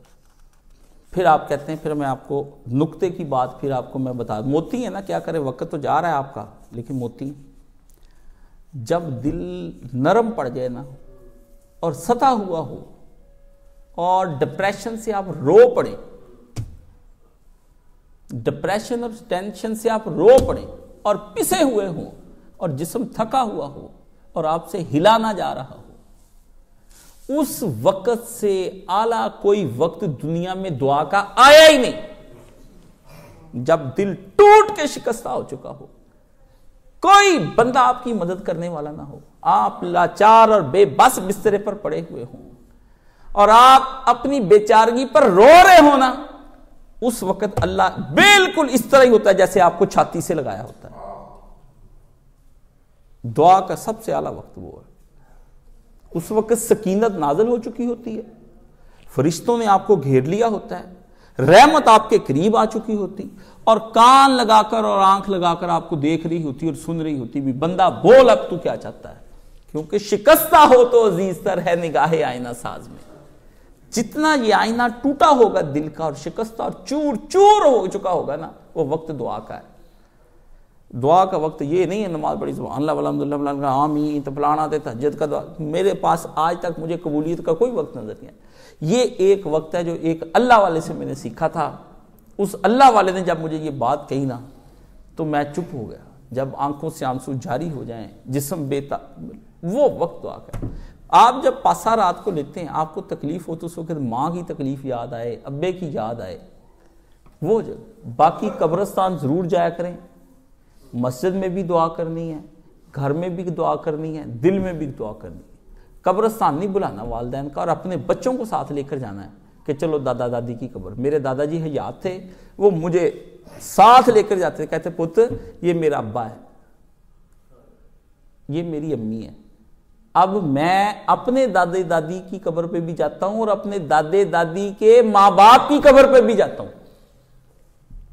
پردادے اور پردادی کی قبر پہ بھی میں جاتا ہوں۔ آپ مانیں گے؟ کہاں تک؟ جب بندہ رحم دل ہو جائے نا تو پھر بندے کو صحیح رحم کرنا چاہیے، مطلب پرستی کے ساتھ دعائیں نہیں مانگنی چاہیے، سمجھ گئے؟ تیسرا اعلان، 25 دسمبر، 26 دسمبر اور 27 دسمبر 3 دن کے لیے ہمارا اعتکاف ہوگا۔ 24 کو لوگ آ جائیں گے رات کو، جمعہ رات کی رات کو، تو انشاءاللہ ارادہ تو ہے کہ ان 3 دنوں میں یہاں پہ روزہ بھی رکھا جائے گا، سحری افطاری بھی یہی ان کی ہو جائے گی، دسمبر کے دن ہے، اور دین کی باتیں بھی یہاں پر ہوگی، اجتماع ہوگا. آپ لوگ ان 3 دنوں میں آ جائیں. کرونا کرا کے بھی تو گھر بہنا ہی ہے نا، بہتر ہے بھی بغیر کرونے تو میرے کو آ جاؤ، ٹھیک ہے نا. ہسپتال میں بھی داخل ہونا ہے تو بہتر ادھر آ کے دین سیکھیں. یہاں پر دعائیں سکھائی جاتی ہیں، تربیت کی جاتی ہے، تہجدیں پڑھائی جاتی ہیں، اشراق، چاشت، نوافل، اللہ کا ذکر، درود شریف کی محفل. کتنے کام میں یہاں پر بیٹھا کے کرتا ہوں. آپ محروم رہتے ہیں، گھروں کے اندر بیٹھے ہیں، تو اپنے بچوں کو بھیجیں، خود آئیں.